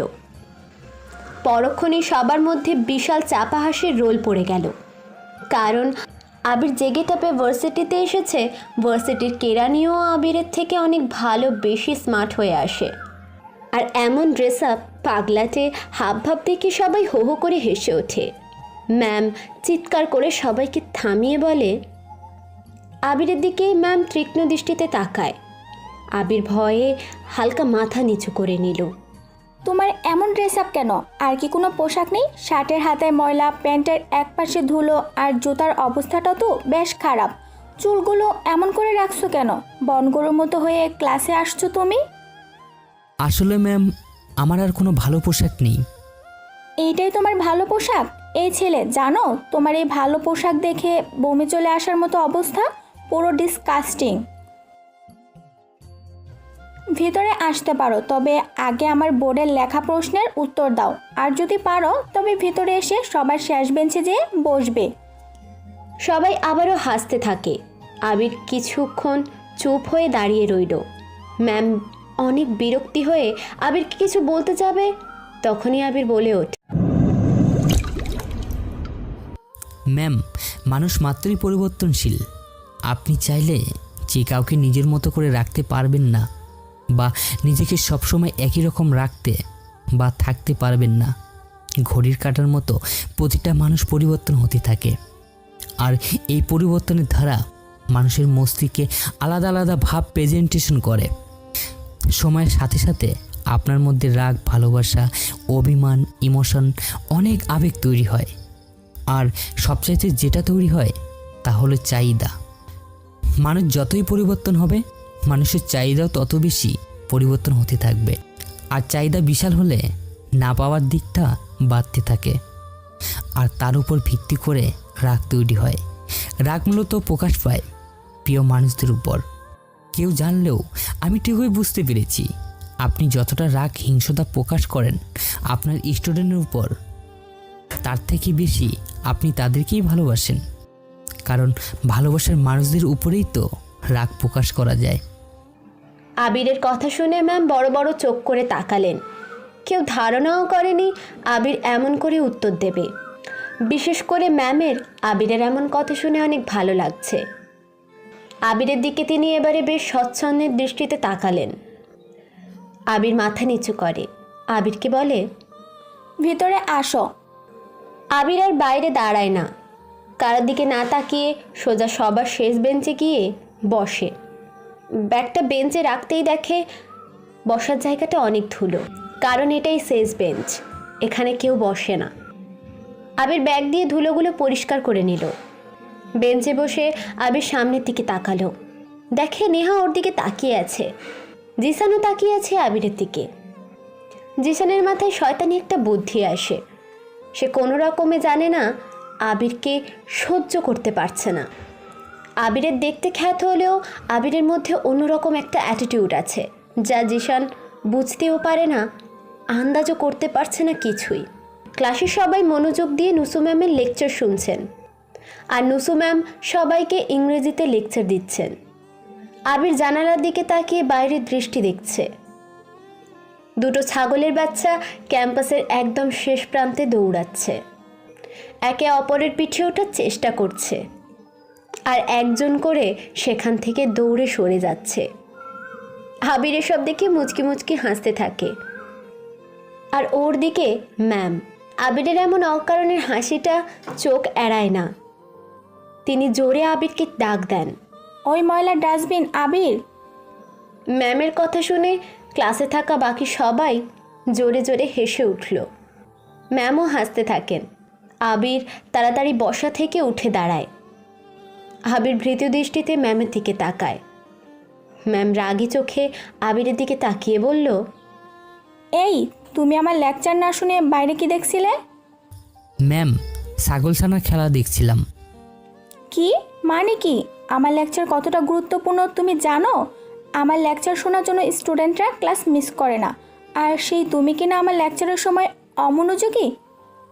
ম্যাম, আমি যদি অমনোযোগী না হতাম তবে আমার দিকে আপনি কখনো খেয়াল করতেন না। ম্যাম চোখ বড় বড় করে আবিরের দিকে তাকালেন। ম্যাম ধরেই নিয়েছেন আবির একটা জোকার। সে কেবল মানুষকে হাসাতেই এখানে এসেছে।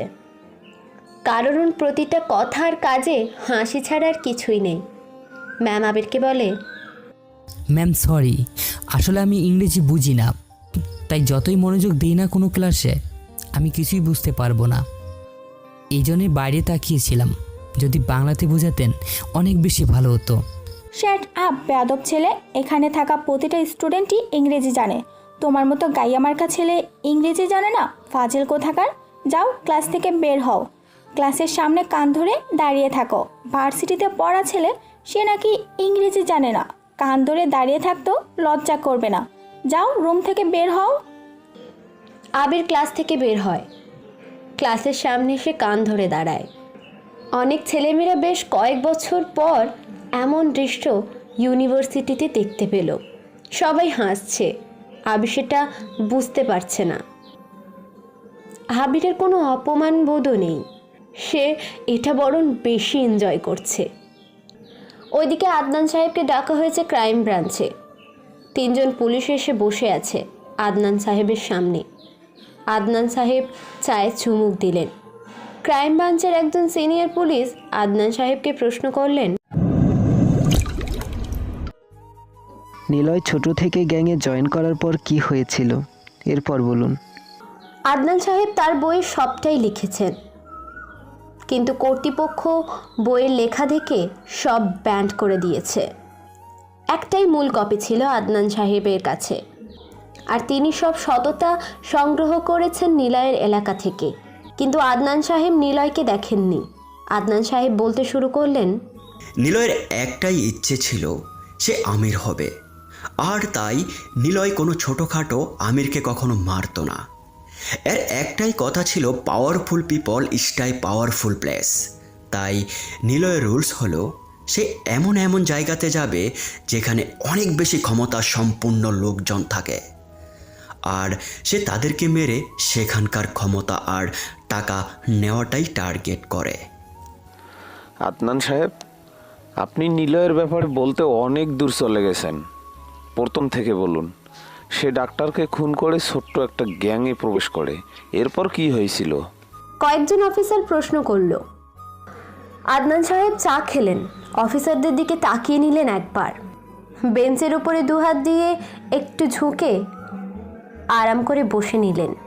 মনে মনে নিলয়ের কথা ভাবছেন তিনি। আবার বলা শুরু করলেন, নিলয় সেখানে ছোট্ট একটি গ্যাং তৈরি করে। নিলয়ের মতো সেখানে আরও বাচ্চারা ছিল। সেই বাচ্চাদের লিডার হয়ে যায় নিলয়, আর ওর সাথে থাকে মাসুম, সিয়াম আর অর্ক। নিলয় কোনো টাকা লুট করে এসে চেয়ারে বসতো, আর বাকিরা যখন ওকে ভাই বলে ডাকতো তখন সে শব্দ করে হেসে দিত। এ ছিল একটা নেশার মতো, আর সেই নেশাতে নিলয় বারবার পড়তো। তবে নিলয়ের আরও একটা নেশা ছিল, আর তা হলো বই পড়ার। সে নিজ দায়িত্বে নিজেই পড়াশোনা করত এবং শিখত, তবে তা রাতের অন্ধকারে চুপি চুপি, কাউকে বুঝতেও দিত না সে পড়ত। কথায় আছে না, চেষ্টা করলে সবই হয়, চেষ্টা না করলে কিছুই হয় না। এজন্য নিলয় নিজেই পড়াশোনা করে নিজের মতো করে। একদিন নিলয়, মাসুম, সিয়াম আর অর্ক টাকা লুট করে নিজেদের রাস্তায় ফিরে আসে। এসে দেখে সেখানে অনেক ভিড়। এদের গ্যাংয়ের সব ছেলে বড় মানুষরা এক জায়গায় এসে দাঁড়িয়ে আছে। নিলয়েরা পিছনে এসে দাঁড়ায়। কিছুক্ষণ পর জানতে পারে এমপি সাহেব এসেছেন নিলয়কে যে বাঁচিয়েছিল, মানে মিজানের কাছে এসে এমপি মানিক। মানিক ছিল এমপি ও বড় গ্যাং লিডার, আর সেদিন বদলি হয়ে আসা নতুন পুলিশ অফিসার এমপিকে দৌড়ে নিয়ে যেতে চাইছিল। মানিক মিজানের কাছে আসে, মিজানকে বলে, এখানে থাকা এমন কেউ আছে যে ওই পুলিশটাকে মারতে পারবে? চারপাশে থাকা সব লোক চুপ হয়ে দাঁড়িয়ে থাকে, কেউ কোনো কথা বলছে না, মানে কারো সাহস নেই অফিসারকে মারবে। মানিক আবারও প্রশ্ন করে, তোদের মধ্যে কেউ নেই যে অফিসারকে মারতে পারবে? কেউ আছে? ইয়েস, আই অ্যাম, আমি আছি। সবার শেষে থাকা নিলয়ের হাত তুলে দাঁড়ায়। ওর সামনে থাকা সব লোক সরে যায়। মানিক নিলয়ের দিকে তাকালো। মানিকের সাথে থাকা লোকজন জোরে বলল, এই পিচ্ছি, তুই মারবি অফিসারকে? নিজে ঠিক মতো পিস্তল ধরতে পারিস তো? নিলয় ধীরে পায়ে হেঁটে হেঁটে মানিকের সামনে আসে। মানিকের সামনের টেবিলে একটা পিস্তল রাখা। নিলয় সেই পিস্তল তোলে, পিস্তলের উপর টান দিয়ে গুলি লুট করে। মানিকের সাথে থাকা লোকটার কপালে টার্গেট করে। কিছু বোঝার আগে ট্রিগার চাপ দিয়ে নিলয় একটা গুলি যে লোকটার কপালে লাগে। সে ছিটকে পড়ে যায়, যন্ত্রণায় কাতরাচ্ছে। নিলয় পিস্তলটি আগের জায়গায় রেখে দিয়ে বলে, পিস্তল কেবল ধরতে পারি না, চালাতেও পারি। মানিক আর মিজান বোকার মতো তাকিয়ে আছে নিলয়ের দিকে। মানিক ওর কাছে ডাকে, কাঁধে হাত দিয়ে বলে, তোকে দিয়ে কাজ হবে। পুরো শহর তোর কবজাতে চলে আসার গন্ধ পাচ্ছি আমি। নে পিস্তল, যা শালাকে মেরে দে, সাথে লোকজন নিয়ে যা। ए सर, नीलो के स्टाइल हो ना, पूरा हीरो के स्टाइल। मैं तो गैंगस्टर नहीं हो, बिकॉज वो जो गैंग लोग आता है वही गैंगस्टर, और जो एकला आता है वो जो नीलो द रॉक स्टार। हा हा। নিলয় মানিকের থেকে চলে আসে, তবে নিলয়ের সাথে মাসুম, সিয়াম আর অর্ক যায়, কারণ নিলয় তাদেরকে অফিসারের লোকেশন সম্পর্কে জানাবে। নিলয়কে মাসুম প্রশ্ন করে, ভাই, পুলিশ কাকুকে ফাঁকা জায়গায় আনবে? না। কেন? মারতে কোনো অসুবিধা হবে না? পুলিশকে মারবো বাজারের মধ্যেই, সবার সামনে, কারণ সবাই দেখবে নিলয় কোনো পুলিশকে মারছে, আর তখন আমাকে সবাই ভয় পাবে। নিলয় সবার সামনে মারতে ভালোবাসে, একলা অন্ধকারে নয়। আদনান সাহেব থেমে যান, কাঁচতে থাকেন তিনি। অফিসারদের একজন দৌড়ে পানি নিয়ে এসে দেন আদনান সাহেবকে। আদনান সাহেব পানিটা খেয়ে জোরে জোরে শ্বাস নিতে থাকে। পুলিশরা সবাই এই রুমে এসে চারিপাশ ঘিরে রেখে নিলয়ের গল্প শুনছিল। আদনান সাহেব এতক্ষণ তা খেয়াল করেননি। ওইদিকে আবিরকে দেখে সবাই হাসছে। ম্যামের ক্লাস শেষ হয়। ম্যাম ক্লাস থেকে বের হয়, আবিরকে আরও কিছু বকা দিয়ে চলে যেতে বলে। আবির ব্যাগটা নিয়ে ক্যাম্পাসে এসে বসলো, চারিপাশে তাকাচ্ছে। এখনও তাকে দেখে সবাই হাসছে, তবুও ওর মাঝে কোনো অপমান বোধ নেই।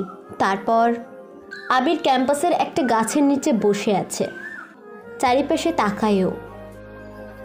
ওর ক্লাসের কয়েকটা ছেলে ও মেয়ে ওর দিকে তাকাচ্ছে আর হাসছে। আবিরের সেদিকে কোনো খেয়ালই নেই। আবির যখন বসা থেকে উঠতে যাবে, অনেকগুলো বাইক আর কালো রঙের একটা গাড়ি ভার্সিটিতে প্রবেশ করে।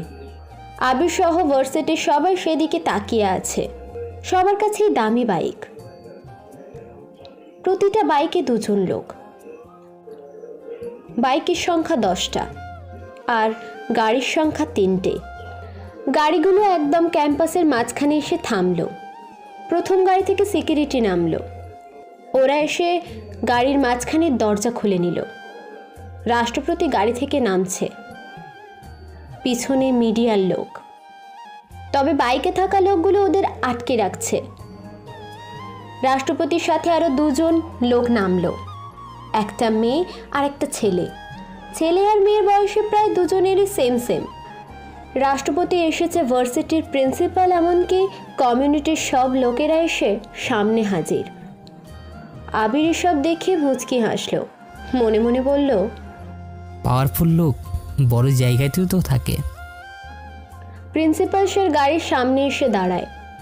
রাষ্ট্রপতি সাকিব আহমেদ বলে, আসলে স্যার, আমি এসেছি আমার ছেলে মেয়েকে এখানে অ্যাডমিট করাতে, তাই নিজেই চলে এলাম। রাষ্ট্রপতি সাকিব সাহেবের কথা শুনে প্রিন্সিপাল স্যার সদরে ওনার ছেলে ও মেয়েকে গ্রহণ করলেন। আবির সব কিছু দূরে বসেই দেখছে। ছেলেটার নাম জয় আর মেয়েটার নাম নিধি। দুজনেই বেশ স্টাইলিশ। প্রিন্সিপাল স্যারের কাছে সাকিব ওদেরকে দিয়ে চলে গেলেন। অবশ্যই যাওয়ার আগে একটা বাইক রেখে গেলেন।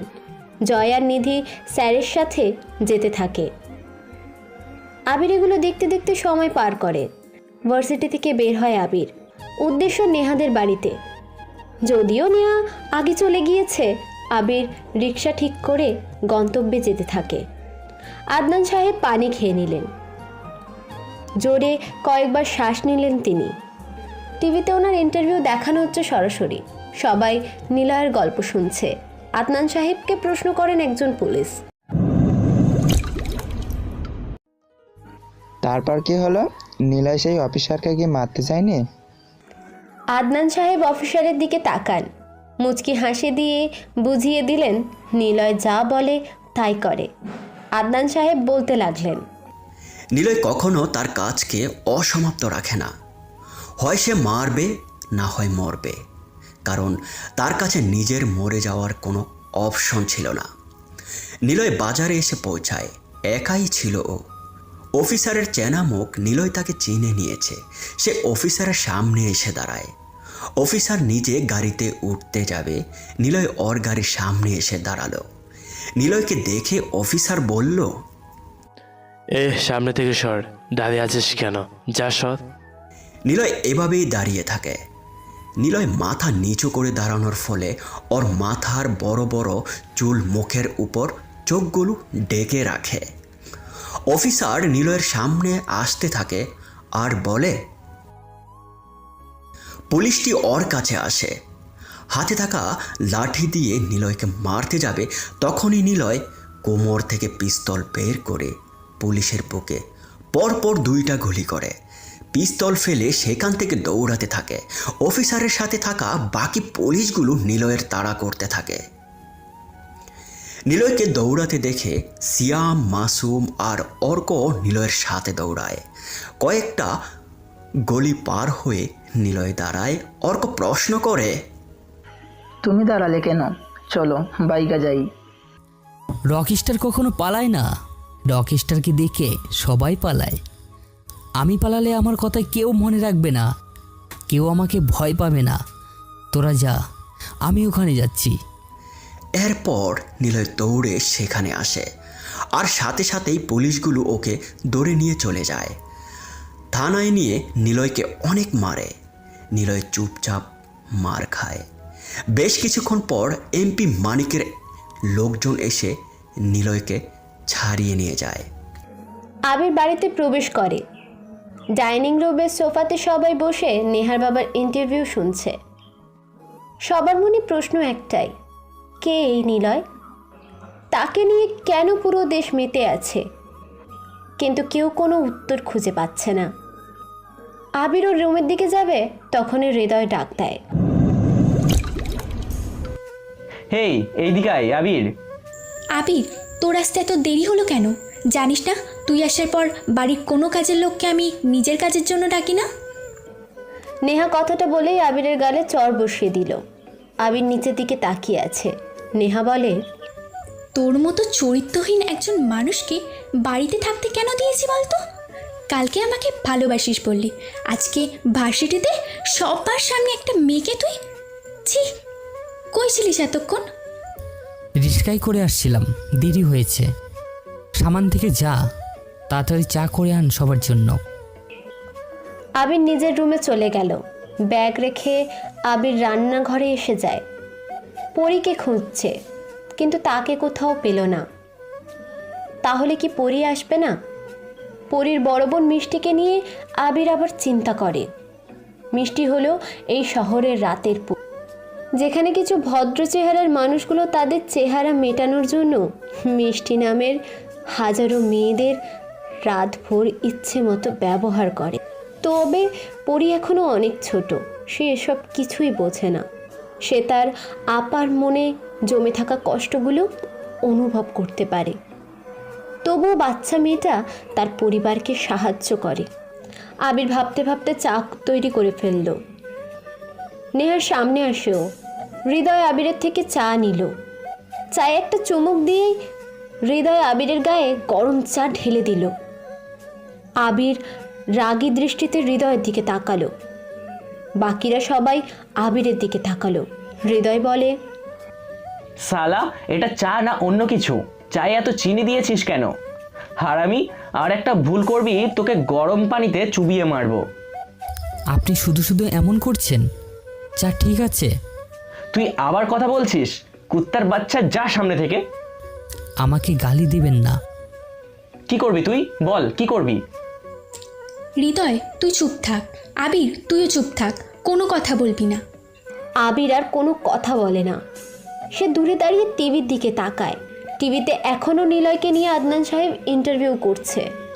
আদনান সাহেব বলেন, নিলয় এমপি সাহেবের কাছে আসে, সারা গায়ে মারের চিহ্ন আর রক্তের ছড়াছড়ি। নিলয়কে দেখে মানিক বলে, তুই কেন পালিয়ে আসলি না? সবাই তো পালিয়ে চলে এসেছিল। আমি পালালে আপনি আমাকে দ্বিতীয়বার ডাকতেন না। আমি ভেগে আসলে আপনার মতো লোক আমাকে একবার মনে রাখবে, কিন্তু আমি পুলিশে ধরা পড়লে এলাকার লোক সবাই বলবে নিলয় জেল থেকে ফিরেছে। He is dangerous. কে বাত হে, তোর অ্যাটিটিউড ভালো লেগেছে। বল তোর কি চাই? তুই যা চাইবি তাই পাবি। ভাই, খুশি তোর ওপর। কিরে বল না, কি চাই তোর? তাড়াতাড়ি বল। मुझे पूरा दुनिया चाहिए, पूरा दुनिया। আদনান সাহেব থেমে যান। উনি আর ইন্টারভিউ দেন না। ক্রাইম ব্রাঞ্চের লোকেরা আদনান সাহেবকে পুরো ঘটনা বলবার জন্য অনুরোধ করে, কিন্তু তিনি আর এখন কিছুই বলতে চান না। আদনান সাহেব ইন্টারভিউ রুম থেকে বেরিয়ে চলে এলেন। নেহাও টিভি বন্ধ করে দিল। আবির ওর রুমে চলে যাবে এমন সময় নেহার ছোট চাচু কামাল সাহেব এসে ডাকলেন। উনি কার সাথে ফোনে যেন কথা বলছে। নীলা এখন শহরে এসেছে, আর ওর একটাই টার্গেট, এখানে থাকা যত পাওয়ারফুল লোক আছে তাদেরকে মেরে ক্ষমতা নিয়ে সে নিজেকে পাওয়ারফুল করতে চায়। আমাদের তাকে আটকাতেই হবে। সন্দেহভাজন কিছু চোখে পড়লেই অ্যাকশন শুরু করবেন। আর আমার ডিপার্টমেন্টের একজন ইন্টেলিজেন্স অফিসারকে নিলয়ের ব্যাপারে খোঁজ নিতে বলেছি। নিলয়কে যেমন এই শহরে কেউ চেনে না, আবার আমার অফিসারকেও এই শহরে তেমন কেউ চেনে না। সে যে অফিসার তার পরিবারেও কেউ জানে না। সো আমাদের টিম রেডি, এখন কেবল নিলয়কে দেখার পালা। নেহা ছোট চাচু ফোন রেখে দিলেন। নেহা ওর চাচুর কাছে আসলো, প্রশ্ন করলো, চাচু, বুঝলাম না তোমরা কেন নিলয়ের পিছনে পড়ে আছো? কি আছে ওর মধ্যে? তোরা চিনিস না নিলয় আসলে কে? একজন হিংস্র মানব। কথা কম বলে, রাগ কম দেখায়, কিন্তু তার থেকেও বেশি মানুষ মারে। আর মানুষ মারার সময় কথা বলার সুযোগও দেয় না। খুব হিংস্রভাবে মারে সবাইকে। যেখানে মানুষ ক্ষমতার বড়াই করে সেখানেই নিলয় আসে। তবে একটা দিক ভালো লাগে ওর, সে কখনো তার ক্ষমতার অপব্যবহার করেনি। নিলয় বেশ ইন্টারেস্টিং ব্যক্তি, তো দেখা করতে হয়। এই ভুল করিস না নেহা, নিলয় কিন্তু খুব ডেঞ্জারাস। চুপ থাকতো। এই আবির, আজকে পড়ি আসেনি, তুই সারা ফ্লোরের ময়লাগুলো মুছে ফেলাক্ষুনি। ময়লা আমার একদম পছন্দ না। কিন্তু নিলয়কে পাবো কোথায়? কোনো ক্লুও তো নেই কাছে। তোরা ভেবে বলতো নিলয়কে পাওয়ার কোনো ক্লু পাওয়া যাবে কি না? সবাই চুপচাপ হয়ে বসে আছে, ভাবতে থাকে কোথাও কোনো ক্লু পাওয়া যায় কি না। আবির ভেজা কাপড় দিয়ে ফ্লোর মুছতে ব্যস্ত। নেহার ছোট চাচু কামাল সাহেব যখন কিছু না পেয়ে চলে যাবে, এমন সময় আবির বলে, নিলয় হলো একজন হিংস্র মানব। সে শুরুতে কোনো পাওয়ারফুল লোককে মারে না। সে এসে প্রথম শহরের কোনো বড় গ্যাং থাকলে সেখানে যে গ্যাংয়ের থেকে তার ক্ষমতা না হয় তাকে নিলয়ের দলে নিয়ে নেবে। এরপর সে এগিয়ে যাবে। আপনাদের খোঁজা দরকার শহরে বড় আন্ডারওয়ার্ল্ডের নেতাকে, তাহলে নিলয়কে পাবেন। ইয়েস, কে বললো এটা? কামাল সাহেব পিছনে ঘুরে তাকান। আবিরকে ফ্লোর মুছতে দেখে আবিরকে ডাক দেন। তুমি বললে কথাটা? গ্রেট, বিষয়টা কেন যে মাথায় আসেনি? তুমি এত কিছু জানো কি করে? নিয়া ম্যাম, মোছা শেষ, রুমে গেলাম। কোনো কাজ থাকলে ডাক দিবেন। আবির কোনো দিকে না তাকিয়ে নিজের রুমে চলে যায়। দরজা আটকে কিছুটা সময় একা একাই নীরব শব্দে হাসল। সেই হাসিতে শব্দ না হলেও এক অচেনা রহস্য রয়েছে। আবির বিছানায় বসে আছে। নেহা ডাক দেয় আবিরকে। আবির দৌড়ে নেহার সামনে এসে দাঁড়ালো। নেহা রাগী গলায় বলল, নি, কাপড়গুলো কেচে দে। আমারগুলোও দে। তাহলে আমারটা কেন বাদ থাকবে?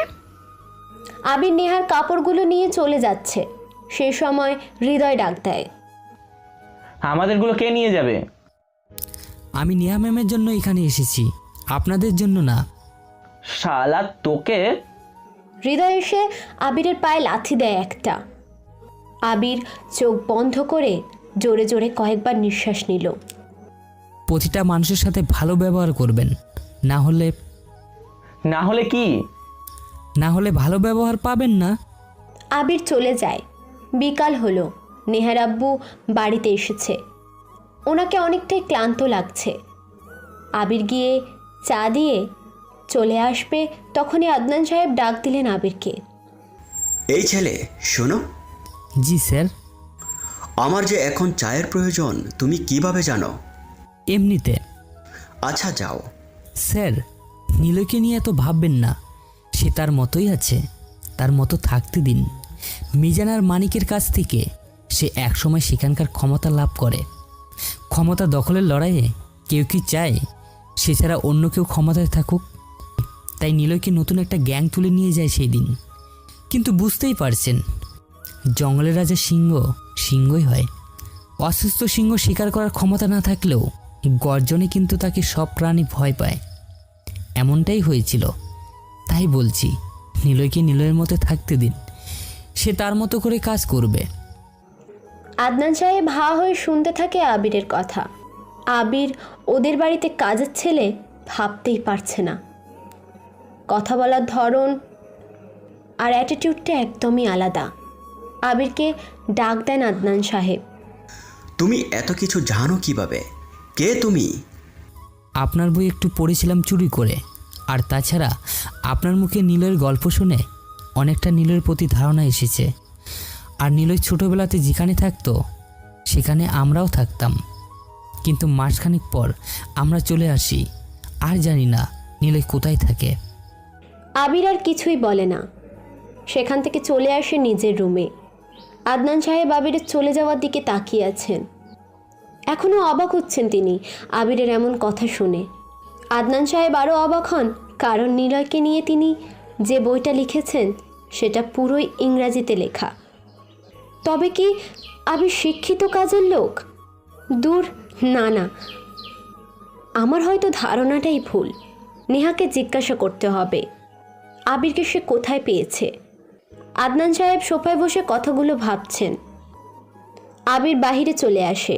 বাড়ির মধ্যে বিশাল একটা কদম ফুলের গাছ আছে। সেই গাছের চারিপাশে সিমেন্ট আর বালি দিয়ে গোল চত্বর বানানো। আবির সেখানে গিয়ে বসে। কিছুক্ষণ বসে থাকার পর সে উপরের দিকে তাকায়। নেহা কানে হেডফোন গুঁজে ব্যালকনিতে দাঁড়িয়ে আছে। আবির আর চোখে তাকায় নেহার দিকে।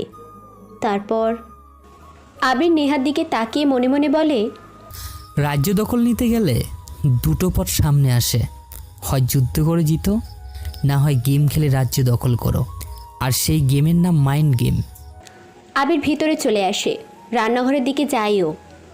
রান্নাঘরে ঢুকেই দেখে পরীর মনটা খারাপ করে দাঁড়িয়ে আছে।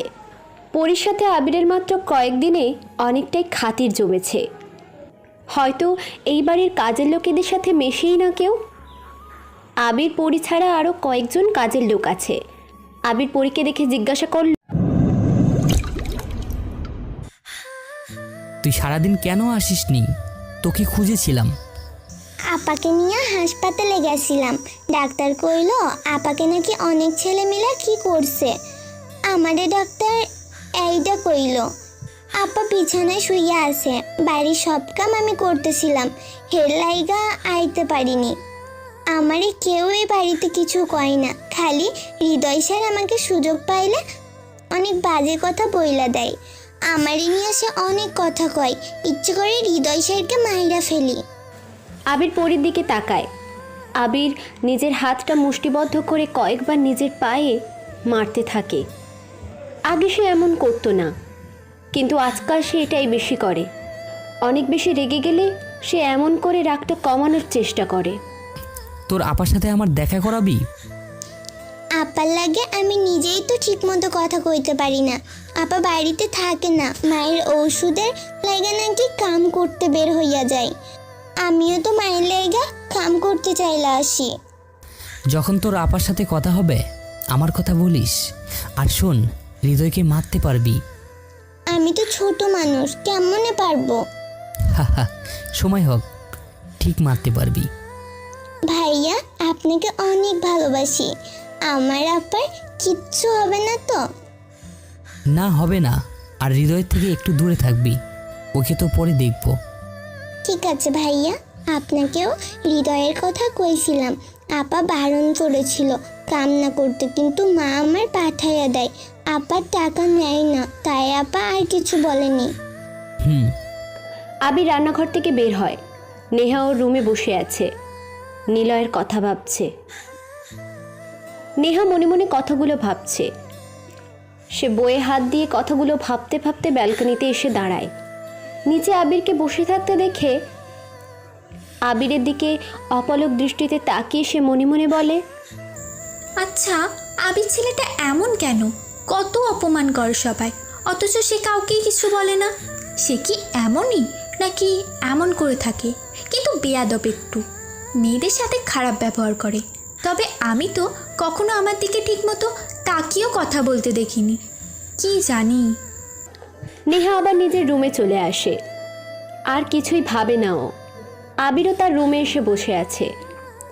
ব্যাগ থেকে আদনান সাহেবের লেখা দ্য কিং অফ ইউনিভার্স বইটি পড়তে থাকে। এটাতে নিলয়কে নিয়ে লেখা হয়েছে। আবির বইটি ম্যানেজ করে রাখে, যা এর সেকেন্ড কপি। কেউ জানে না। নেহা ওর রুম থেকে বাবার রুমে যায়। ওর বাবা সিগারেট জ্বালিয়ে জানালার পাশে দাঁড়িয়ে হাতে হাত ধরে রেখেছে। নেহা আসতে দেখে জানালা খুলে সিগারেট ফেলে দিলেন। কিছু বলবি? বাবা, নিলয়কে লেখা বইটি আমাকে দিবে, আমি একটু পড়ব। আচ্ছা, পড়া শেষ হলে আমাকে নিয়ে যাস। তবে কেবল একবারই নিতে পারবি তুই, এরপর আর না। আচ্ছা। আদনান সাহেব নেহাকে বইটি দেয়। তিনি আবারও জানালার কাছে গিয়ে দাঁড়ায়। উনি অনেক কিছু চিন্তা করছেন। আবিরের কথা সন্ধ্যা থেকে ভাবছেন আদনান সাহেব। আবিরের যুক্তিটা ঠিক মানানসই হচ্ছে না। নেহা শোনো। বলো আব্বু। আবির কে? আসলে বাবা, আবির হলো গ্রামের একটি ছেলে, পড়াশোনা মোটামুটি জানে। আমি ওর সাথেই গাড়ি অ্যাক্সিডেন্ট করি, ওকে হসপিটালেও নিয়ে যাই। সরি বলি, কিন্তু সে মানতেই রাজি হয় না। আবার সে পড়াশোনা করতে এসেছে ঢাকায়, কিন্তু ওর মতো ছেলেকে কে থাকতে দেবে, তাই আমি সাথে করে নিয়ে এসেছি। কাজও দিয়েছি, চিন্তা নেই, বেতনও পাবে সে। কেন বলো তো? না, এমনি ওর কথা বলার দারুণ বেশ চমকপ্রদ। আসলে আজকে ছোট চাচুকে নিলয়ের ব্যাপারে বলল। নিলয়কে প্রথমে পাওয়া যাবে আন্ডারওয়ার্ল্ডের ডনদের কাছে। বিষয়টা যুক্তি দিয়েও বোঝায়। কেন, তোমায় কিছু বলেছে? না, আসলে তেমন কিছু না। আমার বই তো মাত্র 100 কপি করা হয়েছিল। পরের বইটি পাবলিশ হওয়ার আগে আমি দুটো বই নিজের কাছে রেখেছিলাম। অফিসেই ছিল, একটা নিজের জন্য আর একটা নিলয়ের ডেডিকেট করে রেখেছিলাম। কিন্তু পাবলিশ হওয়ার আগে লেখাগুলোর দারুণ সবাই অন্যভাবে নিয়ে বইগুলো ঝালিয়ে দেয়। আমার কাছে প্রধান কপিটা আছে, কিন্তু আমি পাবলিশ করতে পারবো না। কারো তো পড়ার কথা না। তাহলে আবির বলল যে সে নাকি পড়েছিল বইটি। মানে বইটা ইংরেজিতে লেখা, তাই না?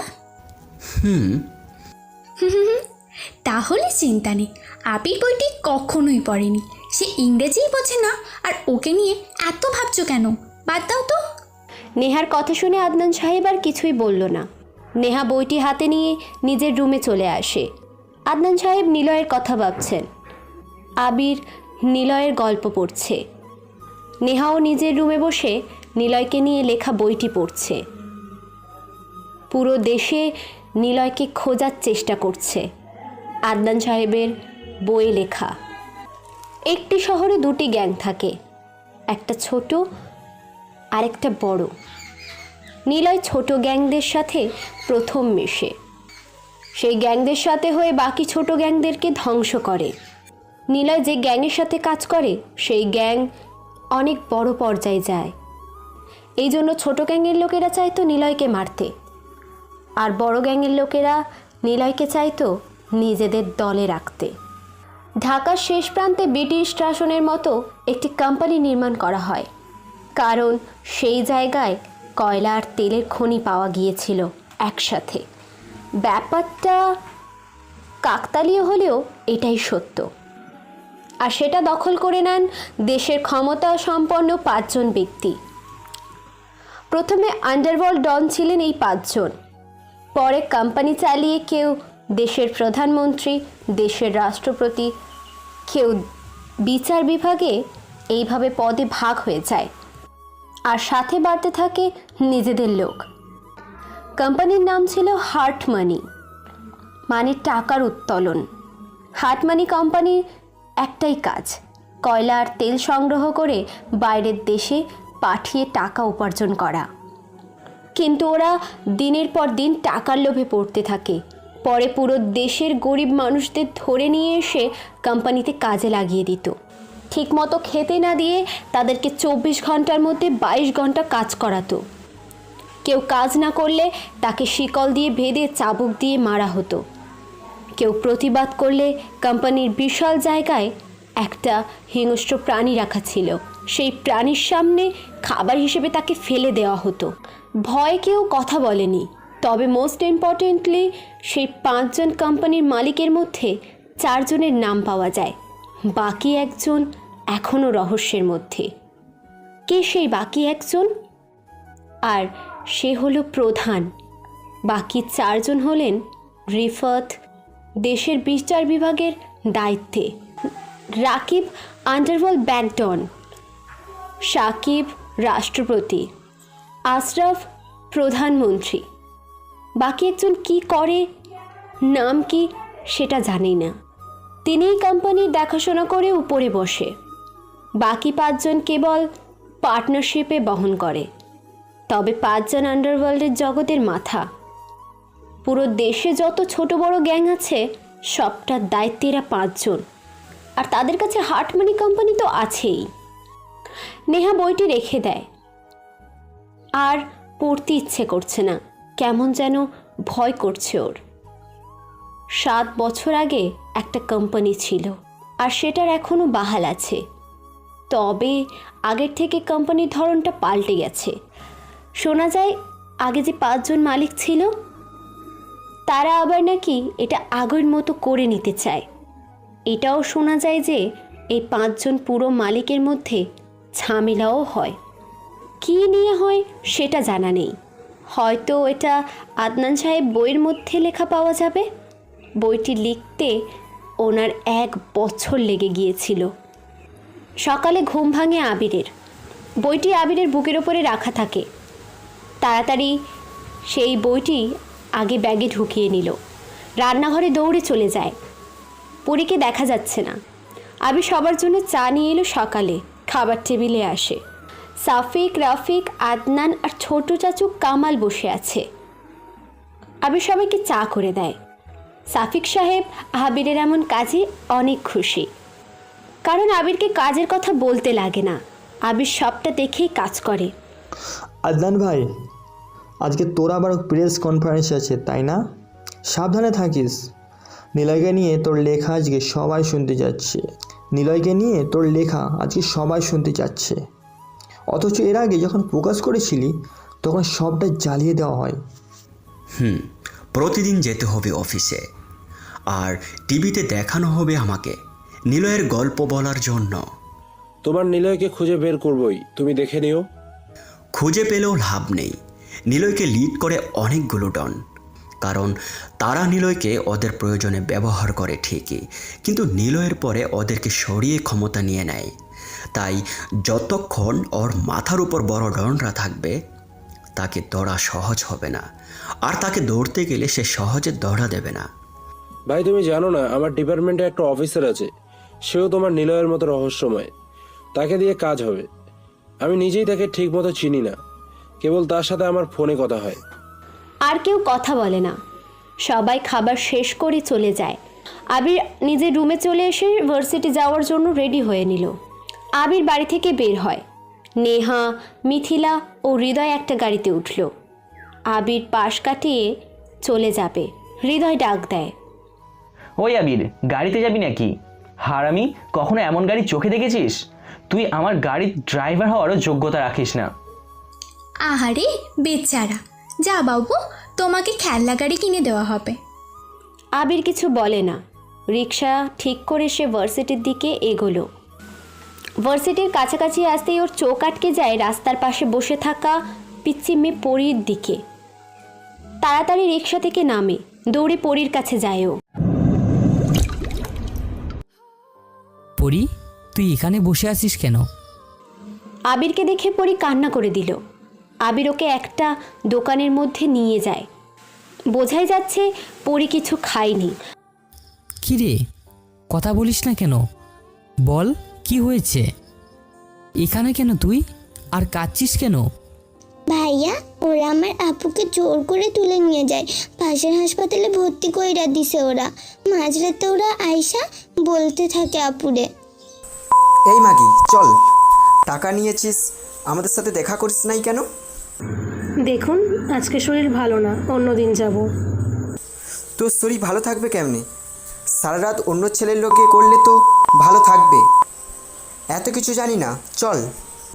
দেখুন, এটা আমার বাড়ি, আর ঘরে আমার ছোট বোন আছে, গালি দিবেন না। খানকিদের আবার বাড়ি? তোর বোনেও এই লাইনে নিয়ে আয়, মেলায় টাকা পাবি। এত ফুটানি, না চল আমাদের সাথে। আমি আপারে একলা দেখতে চাই। আপারে যাইয়া দেখি হাতে পায়ে ছোট ছোট ব্যান্ডেজ করা, গলায় কালো দাগ, মুখে কামড়ানোর দাগ, সারা গা নখের আছড়ানো করা, নখের আছড়ে দেওয়া।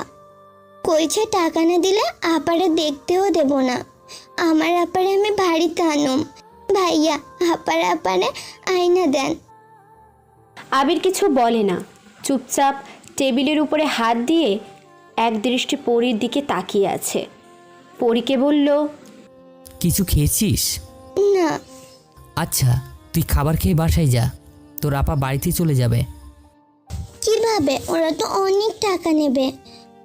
আপনি এত টাকা কই পাবেন? আর আমার আপারে যারা তুইলা নিয়ে গেছিল তাদের কি হইব? তাদের কি তুই চিনিস? মুখ মনে আছে কেমন দেখতে? হ্যাঁ আছে, আর তাদেরকে চিনি আমি। এলাকার চেয়ারম্যানদের ছেলেপুলা আর বড়লোক বাপের ছেলেরা, শফি স্যারের সাথে ওদের বাপেরা। নাম জানিস ওদের? হ্যাঁ জানি, শাওন, শিপন আর ফয়সাল। ওরা প্রতিদিন রাতে আইসা আপারে এর আগে নিয়ে যাইতো। আপা যেতে চাইতো না, তবুও জোর কইরা নিয়ে যাইতো। আচ্ছা বাড়িতে যা, ওদের নামে পরে থানায় কেস করব। আমি আর তুই যেয়ে তোর আপায় বাসায় চলে যাবে, টেনশন নিস না। আচ্ছা। আবির রেস্টুরেন্ট থেকে বের হয়, ভার্সিটির দিকে এগিয়ে যেতে থাকে। গেট দিয়ে যখন ভিতরে প্রবেশ করে, দেখে জিসানরা আজকেও কোনো মেয়েকে টাচ করতে থাকে। তারপর